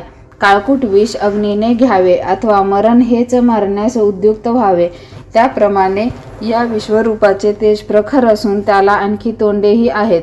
परंतु ती तोंडे केवढी मोठी आहेत म्हणाल तर आकाश मध्येच तुटून त्याला जशी खिंड पाडावी त्याप्रमाणे, किंवा हिरण्याक्ष राक्षस पृथ्वी काखेत मारून ज्या वेळेस पाताळांच्या जावयास निघाला त्यावेळेस हाटकेश्वराने सप्तपातळांखालील महादेवांच्या अवताराने जसे पातळांचे विवर उघडले त्याप्रमाणे ही तुमची तोंडे पसरलेली असून त्यात जिव्हा आवेशाने लडबडत आहेत. आपल्या एका घासासही विश्व पुरणार नाही म्हणून कौतुकाने देखील ते खाऊन टाकीत नाहीत. आणि पाताळांतील नागांच्या फुसकाऱ्याने जशा विषाच्या ज्वाळा आकाशास लागतात त्याप्रमाणे ह्या तोंडाच्या दरी जिव्हा भासतात. प्रलय काळाच्या विजांचे समुदाय एकत्र करून जसे गगनाचे किल्ले शृंगारावे त्याप्रमाणे ओठांच्या दोन्ही बाजूस दाढांचे आकडे प्रखर दिसतात. आणि कपाळाच्या भागातील खळग्यात भयाला भिवणारे असे डोळे दिसत असून ते महामृत्यूचे प्रवाहात अंधारात दडून बसल्यासारखे दिसत आहेत. याप्रमाणे भीतीचे कौतुक करून या ठिकाणी तुम्ही कसल्या प्राप्तीची आशा करता हे मला समजत नाही, परंतु मला मात्र मरण्याची भीती उत्पन्न झाली आहे. देवा, मला जे विश्वरूप पाहण्याविषयी डोहाळे झाले होते ते माझे मलाच फळले व ते रूप पाहून जशा रीतीने डोळ्यांची शांती व्हावयाला पाहिजे होती त्याप्रमाणे झाली आहे. देवा, शरीर हे मातीचे असून ते नाहीसे झाले असता त्याची कोण पर्वा करील, परंतु माझे चैतन्य हेही कदाचित राहील की नाही याचा भरवसा नाही. थोडा बहुत मनालाही ताप उत्पन्न होत आहे व बुद्धीला भीती उत्पन्न होऊन अभिमानाचाही विसर पडला आहे. इतकेच नव्हे तर इंद्रियांहून निराळा असा जो आनंदरूपी निश्चळ आत्मा त्यालाही शिरासी झाली आहे. देवा, विश्वरूपाचा साक्षात्कार काय सांगावा की ज्याच्या दर्शनाने माझे ज्ञानच देशोधडीस लागले आणि माझा व तुमचा जो गुरु शिष्याचा संबंध तो या जगात उरेल की नाही याचा मला संशय आहे. देवा, तुमच्या विश्वरूपाच्या दर्शनाने माझे व्याकुळ झालेले अंतःकरण सावरून धरण्याकरिता त्याला मी धीर देण्याचे खटपट करीत आहे. मूळ माझे व धैर्याचे वाकडे पडले होते तशात हे विश्वरूप डोळ्यांनी पाहिले हे असो, परंतु शाबास, तुम्ही मला उपदेशाच्या घोटाळ्यात चांगलेच पाडले. माझा जीवात्मा विसावा घेण्याच्या निमित्ताने बिचारा चहूकडे धाव घेत आहे, परंतु त्याला कोठेही थारा मिळत नाही. याप्रमाणे तुमच्या या विश्वरूपी महामारीच्या दर्शनाने स्थावर जंगमादी सृष्टीतील सर्वांचे जीवित्व नाहीसे झाले आहे. परंतु जर तुम्हाला शरण न आलो तर मी जिवंत तरी कसा राहीन? जसे महाभयाचे संबंध भांडे फुटून आपल्या डोळ्यांपुढे उघड दिसावे त्याप्रमाणे तुमची अकरार विक्रार मोठी तोंडे पसरलेली दिसतात आणि आतील दात व दाढा यांची इतकी गर्दी झाली आहे की त्या दोन्ही ओठांच्या आत मावत नाही. त्या योगाने चहूकडे प्रलय काळच्या शास्त्रांचे दाट कुंपण लावले आहे की काय असे वाटते. तक्षक हा पूर्ण विषारी असून त्याच्या तोंडात जशी विषाचीच भर घालावी किंवा अमावस्येच्या रात्री भूतांचा संचार व्हावा अथवा प्रलय अग्नीने अग्नेयास्त्र परजावे त्याप्रमाणे तुमची विशाळ तोंडे असून त्यातून आवेश बाहेर उचंबळत आहे व त्या योगाने आमच्यावर मरणरूपी पाण्याचे लोंढे आले आहेत की काय असे वाटते. सर्व ब्रह्मांडाचा नाश करणारा प्रलय अग्नी उद्भवला व त्याला प्रलय कालचा प्रचंड वारा सहाय्य झाला तर तो काय जळणार नाही. त्याप्रमाणे संहार करणारी अशी ही तुमची तोंडे पाहून माझा धीर अगदी खचला व मी वेडावून जाऊन मला दिशांचीही भूल पडली व माझा मलाच विसर पडला. तुमचे विश्वरूप मी डोळ्यांनी पाहिले नाही, तोच त्यापासून होणारे सुख नाहीसे झाले. म्हणून हे तुमचे अवाढव्य स्वरूप आवरून घ्या. तुम्ही अशा रीतीने मला भिववाल असे जर माहीत असते तर मला विश्वरूप दाखवा असे तुम्हाला मी का म्हटले असते.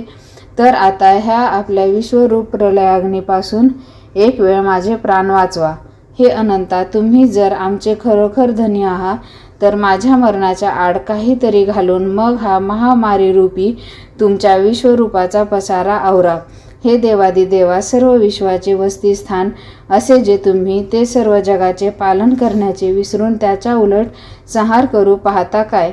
म्हणून हे देवराया, लवकर प्रसन्न होऊन आपली माया आवरून घेऊन मला भयापासून सोडवा. एवढ्या वेळेपर्यंत पुष्कळ काकुळतीस येऊन तुमची जी विनवणी करीत आहे त्याचे कारण मला या विश्वमूर्तीची इतकी भीती वाटली. ज्या वेळेस अमरावती राक्षसांचा छापा पडला होता त्यावेळेस त्यांचा पराभव मी एकट्याने केला. मी काळाच्याही तोंडात जाण्यास भिणारा नव्हे, परंतु देवा, हे आपले विश्वरूप गोष्टींपैकी नव्हे. या ठिकाणी मृत्यूवरही ताण करून सकल विश्वासह आमचा घोट घ्यावा या हेतूने तुम्ही प्राप्त झाला आहात. हे पहा, प्रलयकालचा समय नसूनही तुम्ही मध्येच काळरूपाने प्राप्त झाल्यामुळे या बिचाऱ्या त्रिभुवन गोलाची 100 वर्षे भरली आहेत.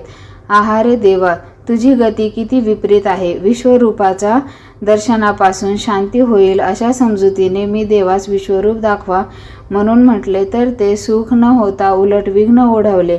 अरे रे देवा, आता मात्र हे विश्व बुडाले, कारण तूच त्याला ग्रासू लागलास. देवा, अहो, आपण अनेक मुखे पसरून या सर्व सैन्याला चहूकडून भक्षण करीत आहात. हे प्रत्यक्ष माझ्या दृष्टीस पडत नाही का?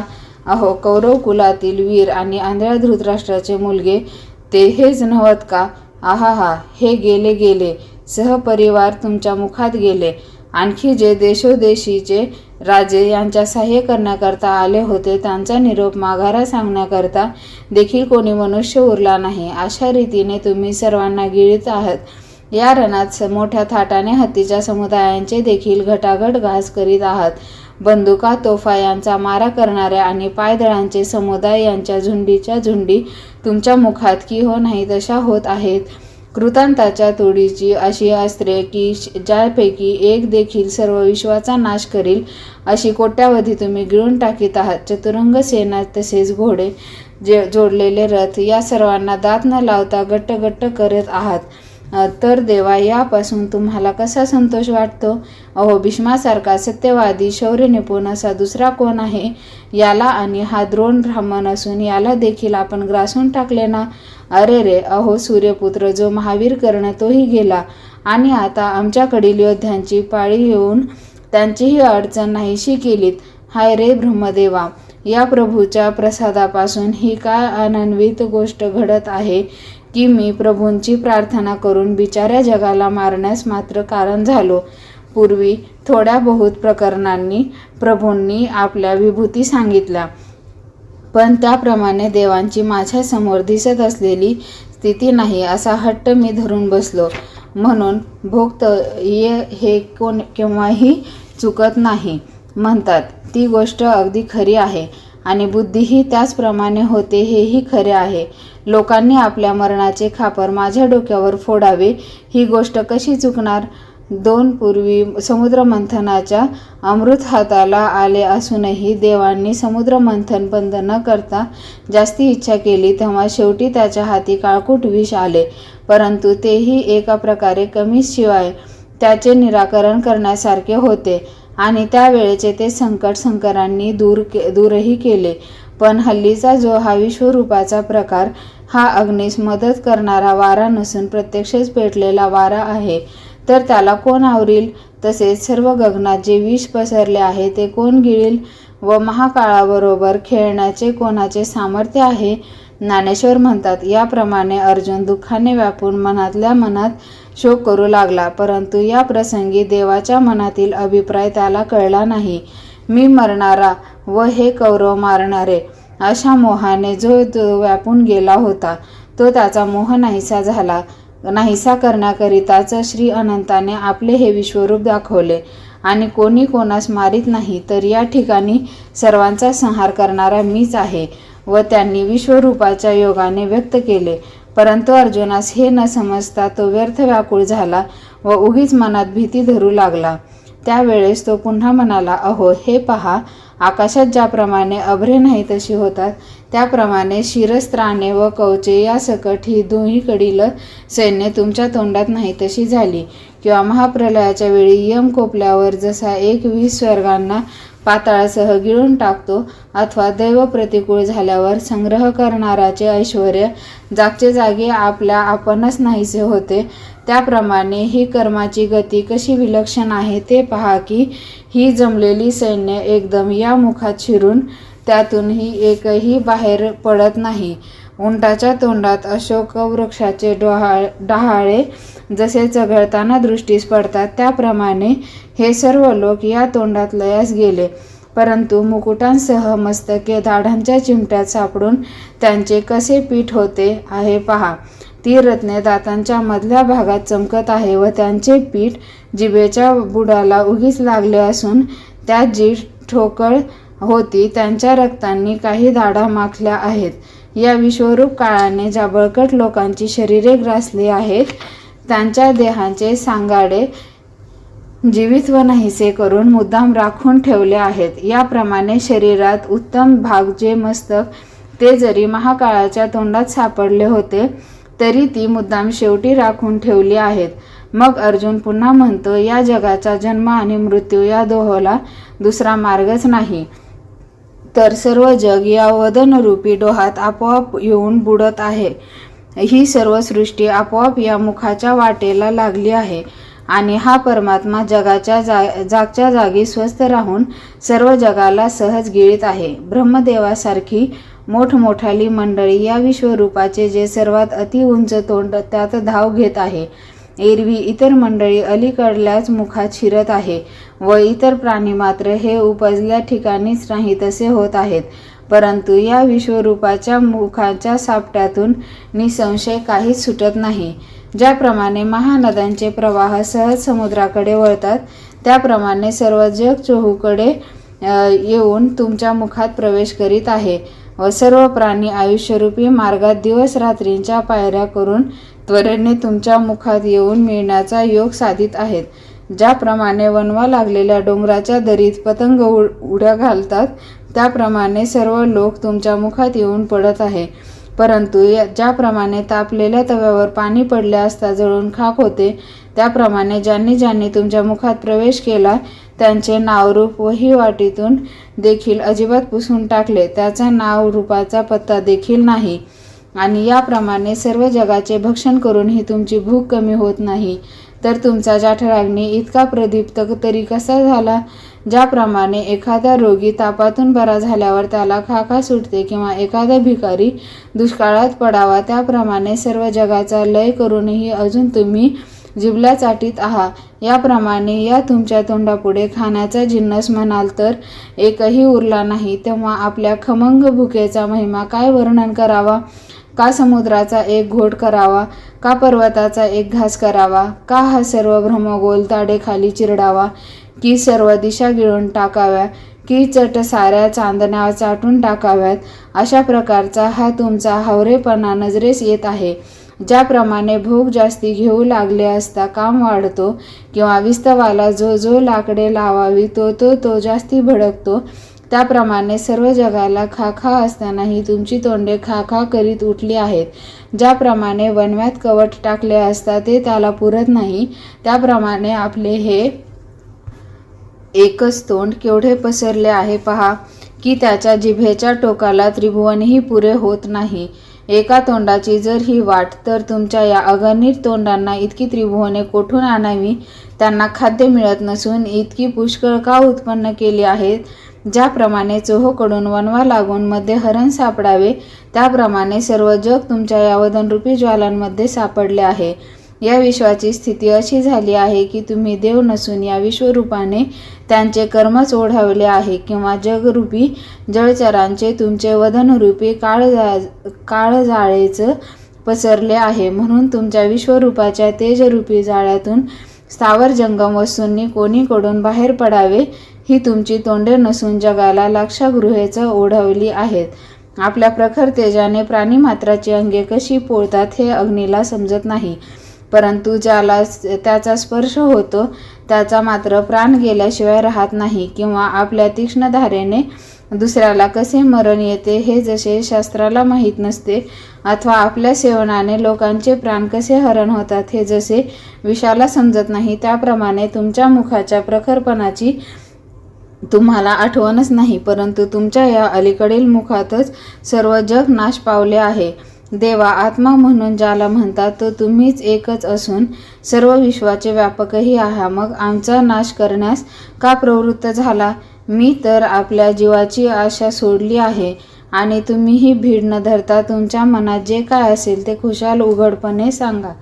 तुम्ही आपल्या विश्वरूपाचे उग्रपण किती वाढवणार? देवा तुमच्या अंगी जो जगाचा पालनकर्तेपणा आहे त्याचा तरी आठवण करा. निदान माझ्यावर तरी कृपा करा. अहो वेदवंद्य त्रिभुवनैक आद्य विश्ववंद्य महाराज, माझी एवढी विनंती ऐकावी. याप्रमाणे बोलून अर्जुनाने भगवंताच्या चरणावर मस्तक ठेवले आणि म्हटले, देवाधिदेवा माझी विनंती ऐका. मला समाधान व्हावे म्हणून विश्वरूप दाखवा असे मी म्हटले. तो तुम्ही एकदम त्रिभुवनाला गिळण्याच्या हेतूने मोठे भयंकर रूप धारण केले. तर तुम्ही कोण आहात? अशी इतकी भयंकर तोंडे तुम्ही का धारण केली? आणि त्याचप्रमाणे ह्या सर्व हातात शस्त्रे कशाकरता घेतली आहेत? महाराज वारंवार रागवून गगनापेक्षा अधिक उंच होऊन व डोळे लाल करून भीती का दाखविता? देवा या ठिकाणी तुम्ही यमाचा हेवा का करिता? असे उग्र रूप धारण करण्याचा तुमचा काय हेतू आहे तरी मला सांगा. असे ऐकून श्रीकृष्ण म्हणाले, मी कोण आहे व कशाकरिता उग्र रूप धारण करून एवढा मोठा झालो आहे हेच तुझे म्हणणे आहे ना? तर खरोखर मी काळ आहे व लोकांचा संहार करण्याकरता मोठा वाढून चहूकडे तोंडे पसरली आहेत. आणि आता मी सर्व विश्वाला गिळून टाकीन. तेव्हा अर्जुन म्हणतो, अरे रे, मागल्या संकटाला त्रासून याची प्रार्थना केली तो हे उलट जास्तच भयंकर असे संकट प्राप्त झाले. आपल्या कठोर भाषणाने अर्जुन खिन्न होईल म्हणून श्रीकृष्ण अर्जुनास पुन्हा म्हणाले, पण एक सवड आहे, ती ही की तुम्ही पांडव संहाररूपी लाक्षागृहातून निघाल. एवढे ऐकताच अर्जुनाच्या जीवात जीव आला. तो मृत्यूरूप महामारीच्या तडख्यातच सापडला होता. पण हे शब्द ऐकताच पुन्हा सावध होऊन श्रीकृष्णाचे बोल लक्षपूर्वक ऐकू लागला. देव म्हणाले, अर्जुना, अरे तुम्ही पांडव हे माझे आहात, हे ध्यानात ठेव. बाकीच्या या सर्व जगाला मी गिळण्याकरिता प्राप्त झालो आहे. प्रलय काळाच्या प्रचंड अग्नीत लोण्याचा गोळा घातल्यावर तो जसा नाश पावतो, त्याप्रमाणे माझ्या तोंडात सर्व जग गेलेले तू पाहिलेच आहेस. तर त्या सर्व जगाचा नाश होईल हे तू निसंशय समज. हे सर्व सैन्य व्यर्थ वल्गना करीत आहेत. अशा चतुरंग सेनेच्या संपत्तीच्या बळावर कृताताबरोबरही जे स्पर्धा करीतात व पराक्रमाच्या गर्वाने जे चढून गेले आहेत, ते म्हणतात की आम्ही सृष्टीवर प्रतिसृष्टी निर्माण करू, पैजेने मृत्यूला मारू व जगाचा संहार करू, सर्व पृथ्वी गिळून टाकू, आकाश वरच्या वर जाळून टाकू व बाणाने वाऱ्याला हालू देणार नाही. हे सर्व या ठिकाणी मिळालेले सैन्य वीरवृत्तीच्या बळावर मोठ्या डोलाने बोलत आहे की यमही आमच्या पुढे तुच्छ आहे. शस्त्रापेक्षाही ज्याचे बोल अति तिखट आहेत, जे अग्नीपेक्षा दाहक आहेत व मरण्याच्या कामात काळकूट विषाला मधुर असे म्हणवितात, तर जसे गंधर्व नगरीचे लोट किंवा पोकळीचे भेंडोळे अथवा चित्रातील पुतळे असावे, त्याप्रमाणे हे वीर निर्जीव आहेत असे समज. अरे, जसा मृगजळाचा पूर यावा तद्वत हे सैन्य आहे. अथवा कापडाचा साप करावा आणि अलंकार घालून बाहुली उभी करावी, तशी ही सैन्य होत. एरवी ज्या बळाने शरीराचे चेष्टा चालवतात ते सर्व मी पूर्वीच ग्रासून टाकले आहे. आता हे सर्व सैन्य कुंभाराच्या घरच्या पुतळ्यांचे निर्जीव आहेत. कळसूत्री बाहुल्यास हलविणारी दोरी तुटल्यावर ती वाटेल त्याने लुटली असता जशी उलथून पडतात, त्याप्रमाणे या सैन्याचा हा आकार मोडून टाकण्यास वेळ लागणार नाही. म्हणून अर्जुना, लवकर उठ व शुद्धीवर ये. तू उत्तरगो ग्रहणाच्या वेळी शत्रूच्या सर्व सैन्यास मोहनास्त्र घालून विराटाच्या भित्र्या उत्तराकडून त्यांची वस्त्रे हरण करविलीस. तेच सैन्य आता त्या वेळेपेक्षा निकृष्ट झाले आहे व आयते रणात आलेले आहे. तर त्यांचा संहार कर व एकट्या अर्जुनाने शस्त्र जिंकले असे यश मिळव. आणि ते यश कोरडे नसून त्याच्याबरोबर सर्व राज्याचीही प्राप्ती होईल. हे सव्यसाचीन ते निमित्त मात्र होऊन शत्रूचा संहार कर. तू द्रोणाची पर्वा करू नकोस, भीष्माचे भय बाळगू नको व कर्णावर शस्त्र कसे धरू असे म्हणू नको. आणि जयद्रथाला मारण्याकरता कशाची योजना करावी याविषयी विचार करू नको. आणखी इतर जे नामांकित वीर आहेत ते सर्व भिंतीवरील चित्रातल्या सिंहाप्रमाणे निर्जीव समज. त्यांना काय पोतेऱ्याने पुसून टाकावयाचे. तेव्हा अर्जुन, युद्धाकरिता जमलेल्या वीरांची काय कथा आहे? हा सर्व भास आहे. बाकी खरोखर त्यांना मी ग्रासून टाकलेले आहे. जेव्हा तू हे सगळे माझ्या तोंडात गेलेले पाहिलेस तेव्हाच यांचे आयुष्य संपले. हे आता रिकाम्या सोपटाप्रमाणे आहेत. म्हणून लवकर उठ आणि मी ज्यांना मारले आहे त्यांचा तू संहार कर. नसत्या शोक संकटात बुडू नको. आपणच एखादे निशाण धरून ते जसे कौतुकाने भेदून पाडावे, त्याप्रमाणे या सर्वांचा नाश करण्याकरता तू केवळ निमित्त मात्र आहेस. अरे, जे तुझ्याशी वैर करीत त्यांना उपजता क्षणीच वाघाने नेले आहे, तर आता राज्यासह यश संपादन करून त्यांचा उपभोग घे. स्वभावतःच उन्मत्त, सर्व जगात बलवान व दुष्ट आणि विष घालवणारे असे जे भाऊबंद ते वेळ न लावता मारले. अशा प्रकारच्या या गोष्टी अर्जुना जगाच्या वाकपटावर लिहून ठेव. लोकांच्या चर्चेस विषय करून ठेव आणि विजयी हो. या ज्ञानदेव म्हणतात, याप्रमाणे ही सर्व कथा संजयाने अपूर्ण मनोरथ अशा धृतराष्ट्राला सांगितली. मग म्हणतो, सत्यलोकातून गंगेचा ओघ निघाल्यावर जसा खळबळ वाजतो त्याप्रमाणे गंभीरवाणीने श्रीकृष्ण बोलले, किंवा मेघाच्या पाण्याचे लोट जसे घडघडा एकदम वाजत सुटतात, अथवा समुद्रमंथनाच्या वेळी क्षीराब्धी जसा मंदराचलाच्या रवीने दणाणत होता त्याप्रमाणे अनंतरूपी विश्वाचे मूळ जे श्रीकृष्ण गंभीर वाणीने हे वाक्य बोलले ते अर्जुनाने थोडेसे ऐकले. त्यामुळे त्यांचे सुख वाढले किंवा दुःख वाढले हे काही कळले नाही, परंतु त्यांचे सर्वांग कापू लागले आणि तो अतिनम्रपणे लवून हात जोडून वरचेवर श्रीकृष्णांच्या चरणी मस्तक ठेवू लागला आणि काही बोलणार तो त्याचा कंठ भरून आला. श्रोते हो, ही स्थिती सुखामुळे झाली किंवा दुःखामुळे झाली याचा तुम्ही विचार करा. परंतु देवाच्या बोलण्याने अर्जुनाची अशी स्थिती झाली हे श्लोकातील पदांच्या अर्थावरून मी म्हणतो. मग भीत भीत त्याने भगवंताच्या चरणांवर पुन्हा मस्तक ठेवले आणि तो म्हणाला, महाराज, आपण असेच बोलला ना की अर्जुन, मी कालरूपी असून ह्या सर्वांना जे ग्रासून टाकले तो केवळ माझा खेळ आहे म्हणून. तर देवा, हे तुमचे बोलणे निश्चयात्मक खरे आहे असे आम्ही मानतो, परंतु तुम्ही कालरूपी परमेश्वराने या स्वस्थपणाच्या वेळी जगास ग्रासावे ही गोष्ट विचारास जुळत नाही. एखाद्याच्या अंगातील तारुण्य काढून म्हातारपण कसे घालवता येईल, म्हणून तुम्ही जे करू म्हणता ते बहुत करून न होण्याजोगे आहे. हे पहा अनंता, दिवसाचे 4 प्रहर न भरता मध्यान्ही सूर्य कधीतरी मावळतो का? इतकेच नव्हे तर हे पहा, तुम्ही अखंडित असे जे काळ, त्यालाही 3 स्थिती आहेत आणि त्या प्रत्येक आपापल्या वेळी सबळ आहेत. ज्या वेळेस उत्पत्ती होऊ लागते त्यावेळी स्थिती व प्रलय ह्या नाही तशा होतात आणि स्थितीच्या वेळेस उत्पत्ती व प्रलय यांचे काही चालत नाही आणि मागाहून प्रलयाच्या वेळी उत्पत्ती व स्थिती ह्या आपोआप नाही तशा होतात. ह्या अवस्था अनादी असून कशानेही टळत नाहीत. म्हणून आज हे जग स्थितीचा उपभोग घेण्याच्या भरात असता त्याला ग्रासले असे तुम्ही म्हणता, ही गोष्ट मला रुचत नाही. तेव्हा खुनेने देव म्हटले, अरे, ह्या दोन्ही सैन्याचे आयुष्य संपले आहे हे प्रत्यक्ष तुला दाखविले, परंतु इतर लोक यथाकालीच मरण पावतील असे समज. इतकी गोष्ट श्रीकृष्ण भगवान बोलत आहेत. तोच पूर्ववत अर्जुनाने सर्व सैन्य जागचे जागे आहे असे पाहिले. मग तो म्हणतो, देवा, आपण विश्वाचे चालन करणारे सूत्रधार आहात. त्या योगाने हे जग पूर्वस्थितीला पुन्हा प्राप्त झाले, परंतु हे श्रीहरी, दुःख सागरात पडलेल्या तुम्ही बाहेर काढता अशी तुमची कीर्ती आहे याची आम्हाला पूर्ण आठवण आहे. तुमच्या कीर्तीचे वारंवार स्मरण होऊन महासुख भोगीत असून आनंद समुद्राच्या लहरीत मी लोळत आहे. देवा, हे जग जिवंत राहिल्याने तुमच्या ठिकाणी प्रीती धरून सुखाने राहते व जे दुष्ट आहेत त्यांचा तुम्ही नाश करता, परंतु हे ऋषिकेशा, त्रिभुवनातल्या राक्षसांना तुमचे भय वाटते म्हणून तुमच्यापासून ते 10 दिशा दूर पळतात. एरवी देव, मनुष्य, सिद्ध, यक्ष किंबहुना सर्व स्थावर जंगम हे तुम्हाला पाहून हर्षयुक्त होऊन वंदन करतात.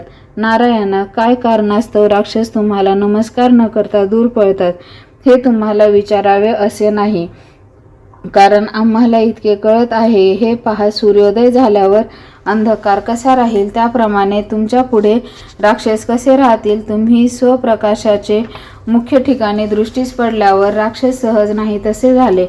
हे श्रीरामा, इतके दिवस ही गोष्ट आम्हाला समजली नव्हती, परंतु आता तुमचा हा अलौकिक महिमा आमच्या दृष्टीस पडत आहे.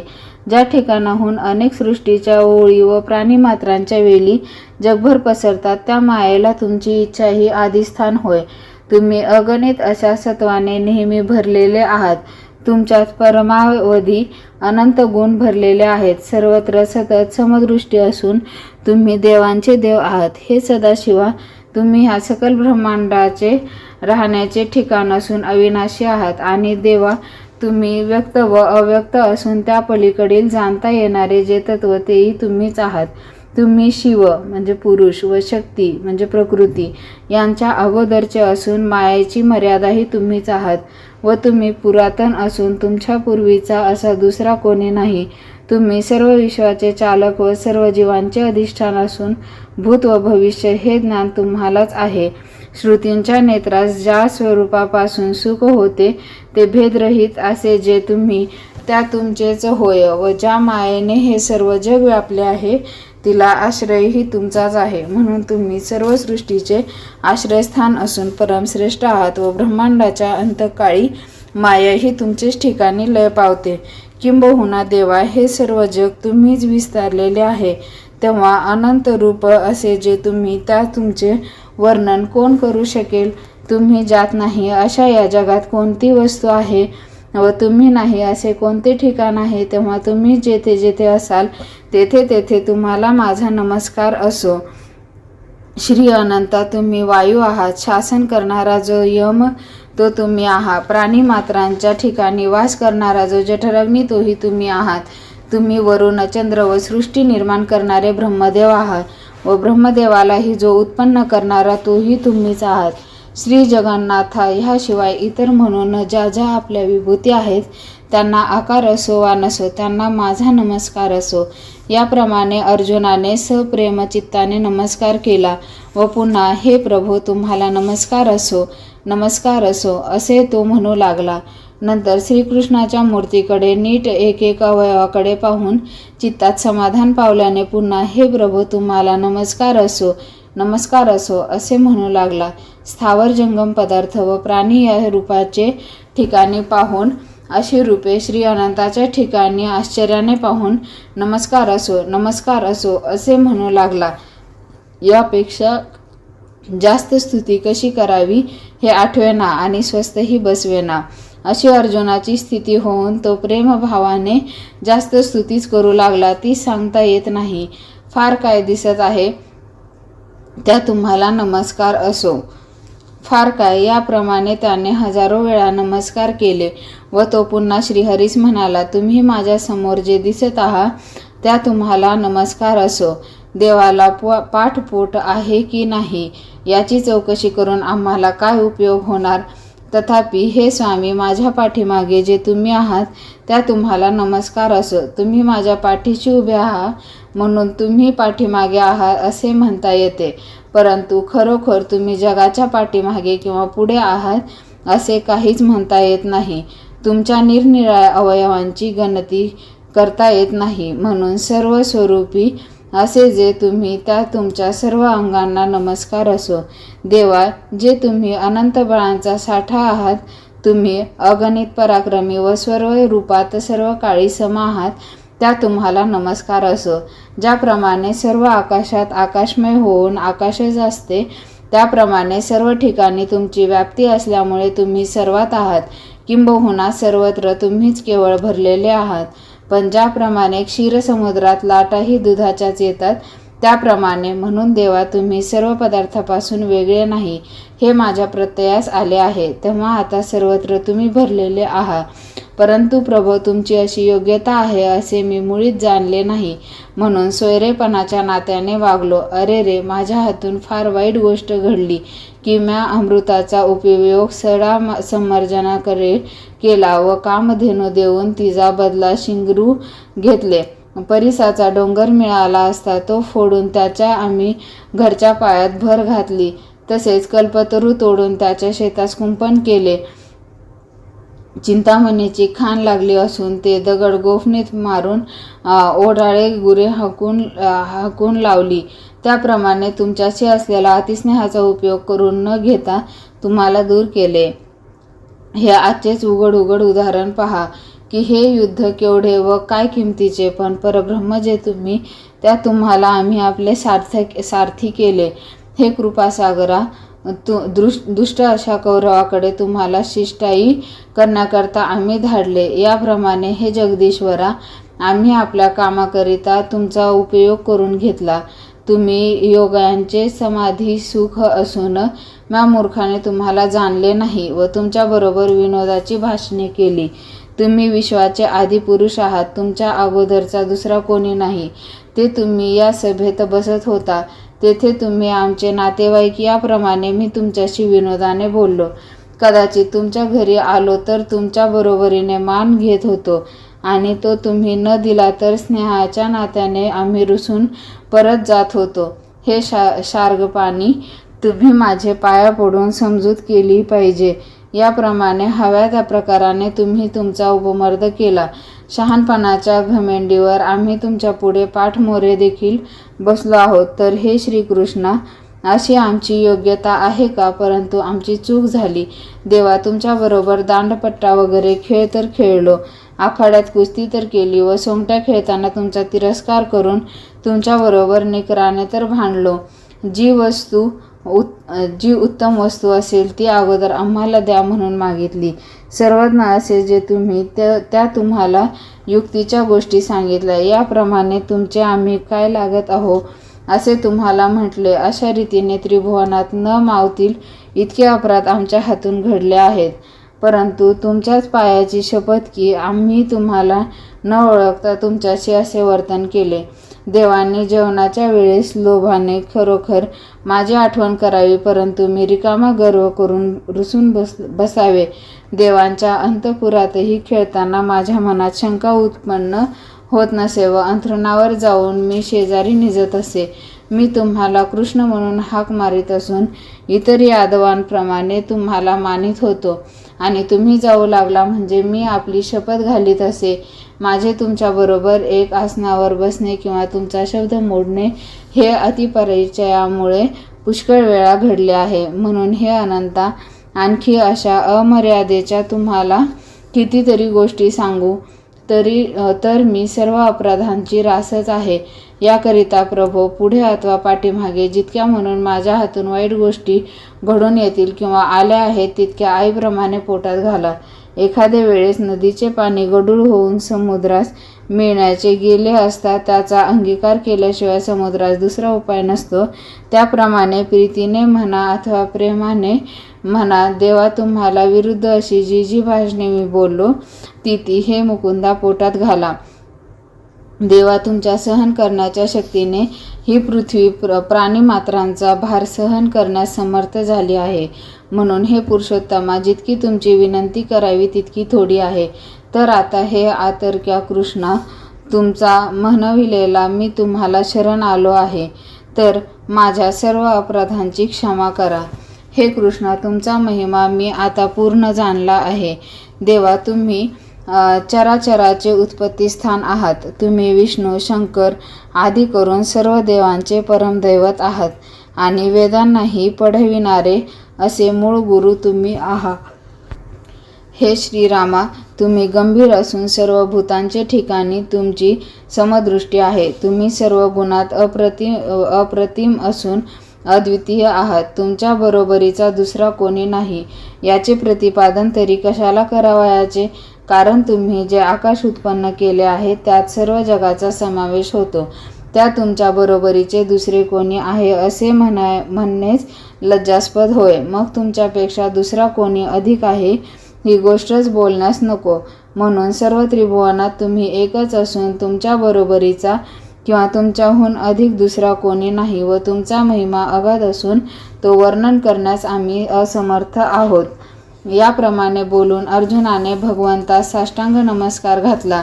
त्यावेळी त्याला अष्टसात्विक भाव उत्पन्न झालाय. मग गहिवरून म्हणाला, कृपा करा व मला अपराधरूपी समुद्रातून बाहेर काढा.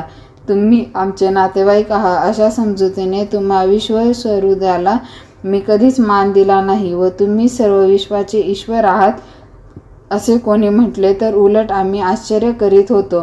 तुमचेच वर्णन करणे योग्य असतानाही सभेमध्ये जो तुम्ही माझे प्रेमाने वर्णन करावे तो चढेलपणाने मी अधिक बडबड करावी. हे मुकुंदा, असे जे माझे हातून एक अपराध झाले आहेत ते अमर्याद आहेत आणि म्हणून त्या अपराधांपासून माझे रक्षण करा. अहो, अशा प्रकारे तुमची प्रार्थना देखील करण्याची देखील योग्यता माझ्या अंगी नाही. पण लहान मूल जसे बापाशी लढीवाळपणे बोलते त्याप्रमाणे मी हे म्हणतो, प्रभो, पुत्राच्या हातून पुष्कळ अपराध घडले असले तरी पिता दुजाभाव सोडून जसे ते सहन करतो तसे माझे सर्व अपराध तुम्ही सहन करा. देवा, मित्राचा उद्धटपणा मित्र जसा निवांतपणे सहन करतो तसे माझे सर्व अपराध तुम्ही सहन करा. ज्याप्रमाणे आपल्या आवडत्या मित्राकडून आपला सन्मान व्हावा अशी कधी कोणी अपेक्षा करीत नाही, त्याप्रमाणे राजसूय यज्ञात तुम्ही उष्टी काढली त्याची क्षमा करा. किंवा आपला जिवलग स्नेही भेटल्यावर आपण जितकी संकटे अनुभवली असतील तितकी त्याला सांगण्याचा कधीही संकोच वाटत नाही. अथवा जिने आपले तन व मन आत्माही मनोभावाने आपले पतीस अर्पण केला आहे, अशा पतिव्रता स्त्रीस पतीची गाठ पडल्यावर जशी मनातील गोष्ट सांगितल्याशिवाय राहत नाही, त्याप्रमाणे प्रभो, माझे अपराध क्षमा करण्याबद्दल मी तुम्हास विनंती केली. परंतु मला आणखी एक गोष्ट विचारावी असे वाटत आहे. श्रीकृष्णा, तुमच्याशी सलगी करून विश्वरूप दाखवा म्हणून जो छंद घेतला तो अत्यंत दयाळूपणाने तुम्ही पुरविला. अंगणात कल्पतरू लावण्याची व कामधेनूचे वासरू खेळावयास देण्याची माझी हौस पुरविली. मला फाशांच्या ऐवजी खेळण्यास नक्षत्रे द्यावी व चेंडूच्या ऐवजी चंद्र द्यावा, ही माझी सर्व हौस तुम्ही मातेप्रमाणे पूर्ण केली. जे अमृत थोडके मिळवण्यासही श्रम पडतात, त्याचा 4 महिने पाऊस पडला आणि जमीन उत्तम रीतीने तयार करून तिच्या प्रत्येक वाफ्यात चिंतामणी पेरले. याप्रमाणे प्रभो, सर्व गोष्टी मला देऊन माझे लाड पुरविल्याने मी कृतकृत्य झालो आणि जे तुम्ही मला प्रत्यक्ष दाखविले त्या विश्वरूपाची गोष्ट शंकर ब्रह्मदेव यांनी कानाने ऐकलीही नाही, मग ते त्यांच्या दृष्टीस कोठून पडणार? हे पहा की उपनिषदांसह ज्याची भेट झाली नाही ते आपले अंतरंगातील रूप तुम्ही माझ्याकरिता उघड करून दाखविले. कल्पाच्या आरंभापासून आज घटकेपर्यंत जितके माझे जन्म होऊन गेले त्या सर्व जन्मात प्रत्येक जन्माचा झाडा घेऊन पाहतो, परंतु या रूपाची गोष्ट मी कधी ऐकली आहे किंवा हे रूप पाहिले आहे असे आढळून येत नाही. या विश्वरूपाच्या अंगणात देखील बुद्धीची कल्पना गेली नाही, मग अंतःकरणात त्याची आठवण कोठून होणार? अशा स्थितीत ते विश्वरूप डोळ्यांनी पाहावे याचबद्दल गोष्ट बोलायलाच नको. किंबहुना असे पूर्वी कधी ऐकले नाही व पाहिलेही नाही. देवा, हे तुमचे विश्वरूप तुम्ही मला दाखविल्याने माझे मन आनंदित झाले. परंतु आता अशी एक मनात इच्छा उत्पन्न झाली आहे की तुमच्याबरोबर गोष्टी सांगून तुमच्या स्नेहाचा उपभोग घ्यावा व तुम्हाला आलिंगन द्यावे. तेव्हा ते यात रूपात करू म्हटले तर तुमच्या कोणत्या तोंडाबरोबर बोलावे व कोणाला आलिंगन द्यावे, कारण तुमच्या रूपाला पार नाही. म्हणून वाऱ्याबरोबर धावणे अगर गगनाला आलिंगन देणे हे घडावयाचे नाही. समुद्रात जलक्रीडा कशी करता येईल याकरिता देवा, या विश्वरूपाचे मला भय वाटते, म्हणून हे आटोपून घ्यावे एवढी माझी हौस पुरवावी. हे पहा, या चराचराचे कौतुकाने अवलोकन करूनही जसे सर्व योगांचे अभ्यास केला तरी त्या योगाने पाहावयास मिळणार हेच, आणि शस्त्रांचा विचार केला असताही याच स्वरूपात सिद्धांत होतो. आम्ही सर्व यज्ञ केले तरी त्यांची फलप्राप्ती हेच रूप होय व याच रूपाकरिता सर्व तीर्थे करावी लागतात.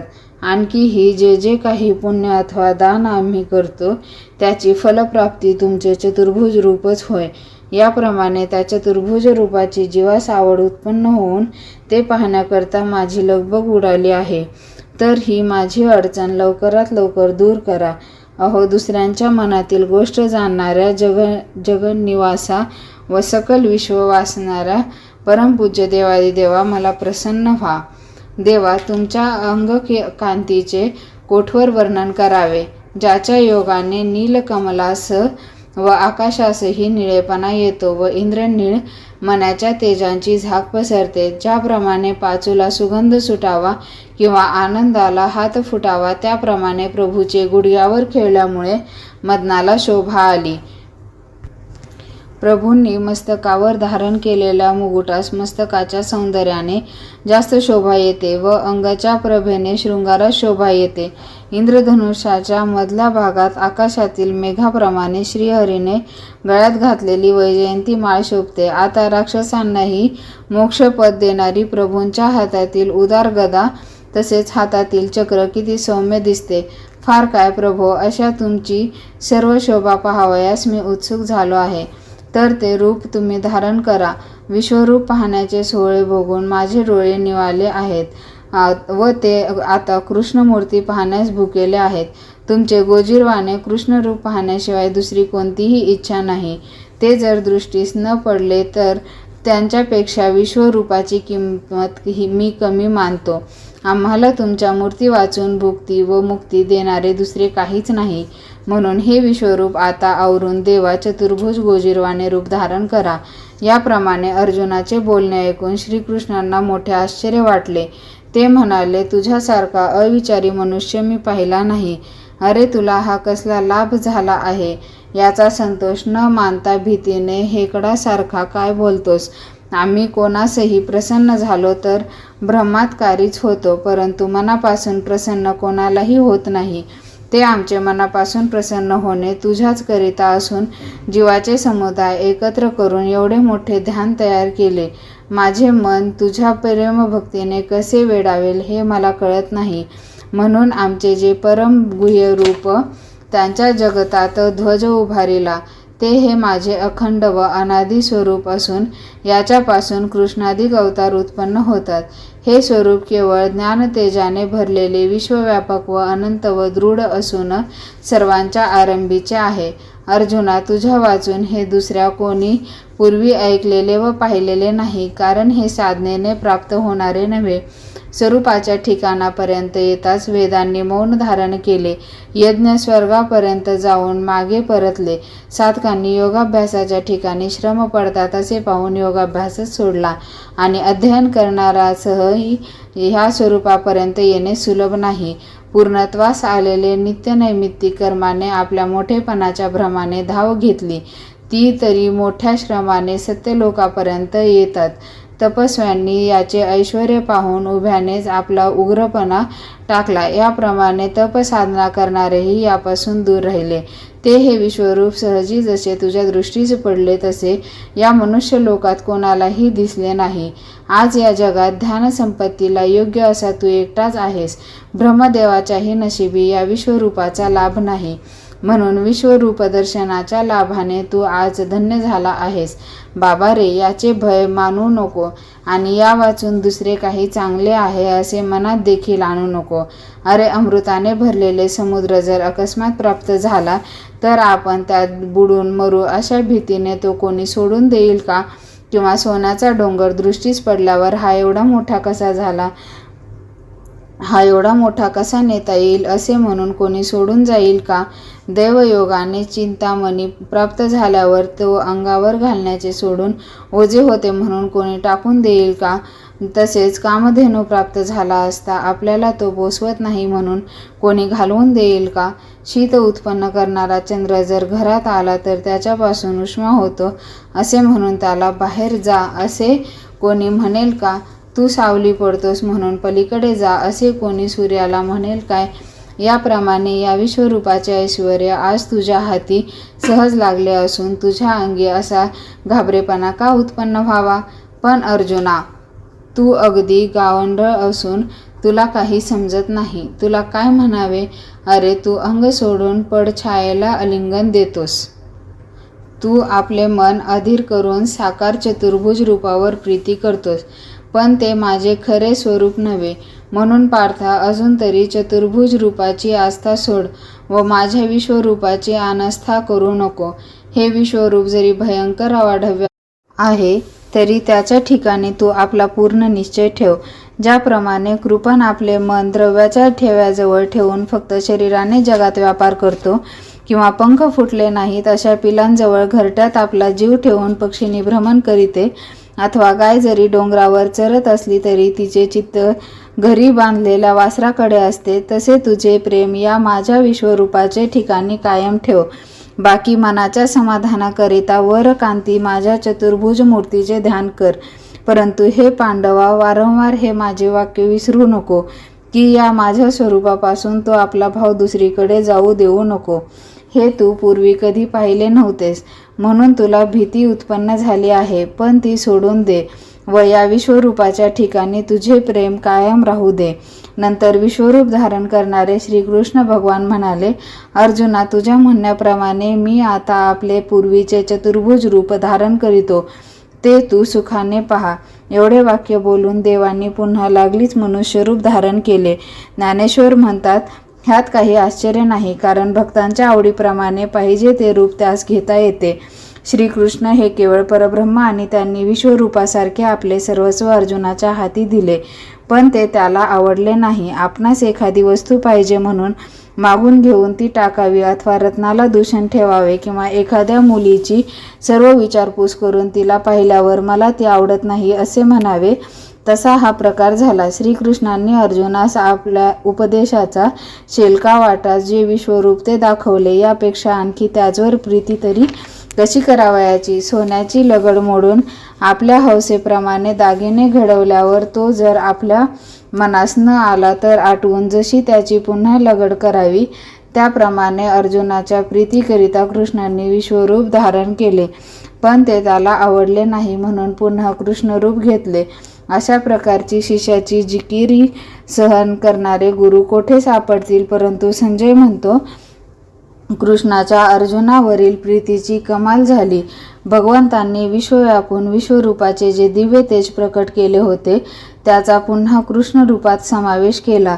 ज्याप्रमाणे ईश्वर रूपात सर्व जीवस्वरूपाचा समावेश होतो, अथवा बीजात वृक्षाकार साठवला जातो, किंवा स्वप्नाचा विस्तार जागृत झाल्यावर नाहीसा होतो, त्याप्रमाणे श्रीकृष्णांनी चतुर्भुज मुष्टी धारण करून विश्वरूपाचा योग नाहीसा केला. जशी सूर्याची प्रभा सूर्यातच लय पावते, अथवा मेघ आकाशात लय पावतात, किंवा समुद्राची भरती समुद्रातच जिरते, असे पहा की अर्जुनाच्या आवडीकरता कृष्णरूप आकृतीत जी विश्वरूपाची घडी घातली होती ती उघडून दाखविली.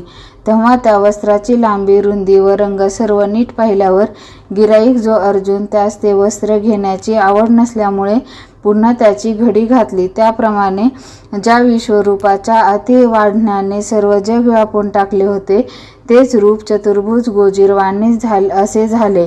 किंबहुना अनंतानेच पुन्हा लहान स्वरूप धारण केले आणि अर्जुन जो अगदी भिवून गेला होता त्याला आश्वासन दिले. एखादा मनुष्य स्वप्नात स्वर्गास गेला असता जसा एकाएकी जागा होऊन आश्चर्य पावतो, तसा अर्जुन चकित झाला.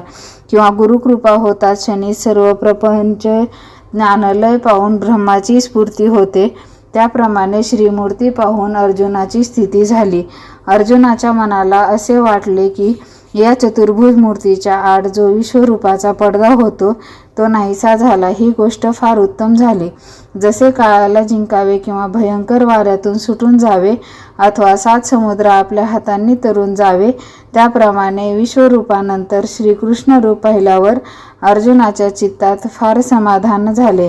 मग सूर्य अस्तास गेल्यावर जशा आकाशात चांदण्याच पुन्हा चमकू लागतात, त्याप्रमाणे विश्वरूप नाहीसे झाल्यावर अर्जुनास सर्व लोक समुदायासह पृथ्वी दृष्टीस पडली आणि पाहतो तो तेच कुरुक्षेत्र असून आपल्या व शत्रूच्या सैन्यात सर्व गोत्रज आहेत व एकमेकांवर शस्त्रास्त्रांचा वर्षाव करीत असून त्यांनी टाकलेल्या बाणांच्या मंडपाखाली आपला रथ जागच्या जागी उभा आहे व भगवान लक्ष्मीपती धुऱ्यांवर बसलेले असून आपण रथाखाली उभे आहो.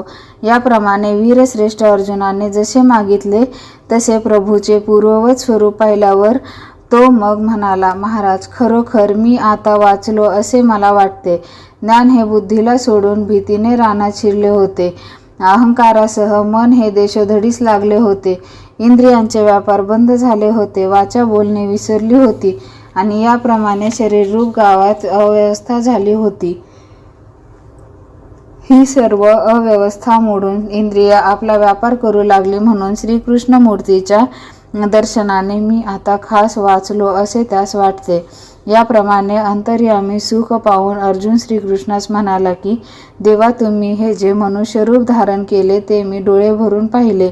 देवराया, आपण या रूपाचे दर्शन मला दिले हे मज चुकलेला लेकरास समजावून त्या मातेने स्तनपान दिले. विश्वरूप समुद्रात जो मी हातांनी लाटांचे पाणी तोडीत होतो तो आता या तुमच्या चतुर्भुज मूर्तिरूप तीराला येऊन लागलो. हे द्वारकावासी वीरश्रेष्ठा, आपण मला हे दर्शन दिले नाही तर मज सुकून चाललेल्या वृक्षावर मेघवर्षाव केला. महाराज, सहजगत्या तहान लागलेल्या मला हा अमृत सिंधूच भेटला. आता मी वाचेन किंवा नाही हा जो अविश्वास उत्पन्न झाला होता तो नाहीसा झाला. माझ्या हृदयरूप अंगणात हर्षरूप वेलीची लावणी होऊन त्यापासून मला आनंद व ज्ञान झाले. हे अर्जुनाचे भाषण ऐकल्याबरोबर श्रीकृष्ण म्हणाले, अरे हे काय, विश्वरूपावर प्रेम ठेव आणि मग या चतुर्भुज मूर्तीला भेटण्याकरिता फक्त शरीराने ये. हे जे मी तुला पूर्वी शिकविले ते विसरलास का? अरे अर्जुना, आंधळ्याच्या हाती सोन्याचे जरी मेरू पर्वत लागला तरी त्याला तो लहानच वाटतो. ही चूक मनाच्या भावनेची आहे. तर बाबा, आम्ही जे विश्वव्यापक रूप तुला दाखविले ते तप केल्याने शंकरासही प्राप्त होत नाही. आणि हे किरीटी, अष्टांग योग साधनांनी योगी जरी शिनले तरी त्यांनाही जे विश्वरूप पाहण्याला सापडत नाही ते विश्वरूप एकदा तरी थोडेसे दृष्टीस पडावे असे घोकता घोकता देवांचेही आयुष्य निघून जाते.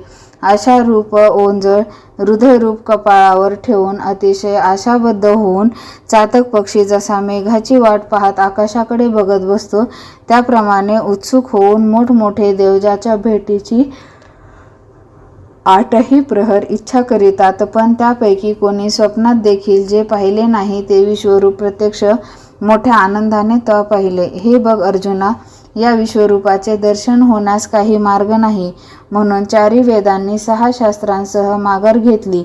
हे धनुर्धरा, माझ्या विश्वरूपासमोर येण्यास पुष्कळ तपेही समर्थ नाहीत. ज्याप्रमाणे तू अनायासे माझे विश्वरूप पाहिलेस त्याप्रमाणे ते दाने व यज्ञ करणाऱ्यांच्याही दृष्टीस पडणे कठीण आहे. असा जो मी तो एकाच उपायाने सापडेन. ध्यानात ठेव, तो उपाय हा की जर अंतःकरण भक्तियुक्त होईल तरच माझ्या विश्वरूपाचे दर्शन होईल. परंतु ती भक्ती पावसाच्या धारा आकाशातून सुटल्यावर त्यांना जशी पृथ्वीवर येऊन पडल्याशिवाय दुसरी गतीच नाही त्याप्रमाणे जर एकनिष्ठ असेल, किंवा ज्याप्रमाणे गंगा आपल्यात मिळालेला सर्व ओघ घेऊन समुद्रास मिळण्याकरता जाते व तिच्या ओघात व समुद्रात मिळण्यात खंड न पडून तिला दुसरी गती नसते, त्याप्रमाणे अष्टसात्विक भावांनी जो सर्वत्र सारखे प्रेम धरतो तो मजप्रत प्राप्त होऊन मद्रूप होतो. आणि ज्याची क्षीरसमुद्र हा काठाशी व मध्यभागी सारखाच गोड असतो त्याप्रमाणे मी सर्वत्र सारखाच आहे. याप्रमाणे माझ्यापासून मुंगीपर्यंत किंबहुना स्थावर जंगम प्राणीमात्रांच्या ठिकाणी ज्यांना भजन करण्यास द्वैतभावच उरत नाही, अशा ज्या वेळेस चित्तवृत्ती होते त्यावेळेस माझ्या विश्वरूपाचे ज्ञान होते. आणि ज्ञान झाले म्हणजे अर्थात दर्शनही होते. मग जसे लाकडापासून अग्नी उत्पन्न होऊन लाकूड पेटल्यावर लाकूड हे नाव नाहीसे होऊन ते अग्निरूप बनते, किंवा जोपर्यंत सूर्य व चंद्र हे उगवलेले नाही तोपर्यंत गगन अंधकाराने भरलेले असते, मग तेच उगवल्यावर जसा सर्वत्र प्रकाश होतो त्याप्रमाणे माझ्या विश्वरूपाचा प्रत्यय आल्यावर अहंकार नाहीसा होतो व अहंकार नाहीसा झाल्यावर द्वैतभाव नाहीसा होतो असे समज. मग मी तो वगैरे भाव नाहीसा होऊन सर्वत्र मीच भरलेला आहे असे जेव्हा हृदयात भिमते तेव्हा त्यांच्या अंगात पूर्ण एकत्व येते. जो मलाच एकट्याला स्वतः केलेली कर्मे अर्पण करतो व ज्याला जगात माझ्या वाचून दुसरे काही आवडत नाही, जो इह व पर या लोकीचे फळ मीच असे समजतो, ज्याने मला जीवनाचे फल असे मानले आहे, जो प्राणी मात्र हे नाव विसरून मलाच सर्वत्र पाहतो, म्हणून तो निर्वैर होऊन जगतातील जी जी वस्तू दृष्टीस पडेल तिला भजतो. हे पांडवा, याप्रमाणे ज्या भक्ताची वृत्ती बनते आणि ज्या वेळेस त्यांचे कफ पित्त वातात्मक शरीर नाहीसे होते त्यावेळेस तो मद्रूप होतो. संजय म्हणतो, हे धृतराष्ट्रा, ज्याच्या उदरात सर्व जगत भरून उदर मोठे झाले आहे अशा त्या श्रीकृष्ण भगवानाने करुणारसयुक्त वाणीने असे भाषण केले. आनंदरूप संपत्तीने श्रीमान व या सर्व जगतात कृष्णाची भक्ती करण्यात चतुर असा जो अर्जुन, त्याने देवाच्या दोन्ही मूर्ती नीट निहाळून पाहिल्या, परंतु त्यात विश्वरूपापेक्षा कृष्णमूर्तीत विशेष लाभ आहे असे मानले. पण अर्जुनाच्या या समजुतीस श्रीकृष्णांनी मान दिला नाही, कारण व्यापक रूपापेक्षा एकदेशी रूप खरे नव्हे हेच सिद्ध करण्याकरिता श्रीकृष्णांनी 1-2 चांगले दाखले दिले. ते ऐकून अर्जुन आपल्या मनात म्हणू लागला की या दोन्ही रूपात चांगले रूप कोणते आहे ते पुढे विचारावे. याप्रमाणे मनात विचार करून पुढे तो कशा रीतीने श्रीकृष्णास प्रश्न करेल ती कथा ऐका. ज्ञानदेव म्हणतात, जी गोष्ट ओवी प्रबंधात विनोदाने सांगितली जाईल ती आनंदयुक्त अंतकरणाने ऐका. सद्भावाची गोंधळ भरून ओवीरूप मोकळी फुले विश्वरूपाच्या दोन्ही पायांवर मी अर्पण केली. ज्ञानेश्वर माऊली, ज्ञानराज माऊली, तुकाराम. अध्याय 11. निवृत्तीदास ज्ञानेश्वर माऊलींच्या चरणी अर्पण.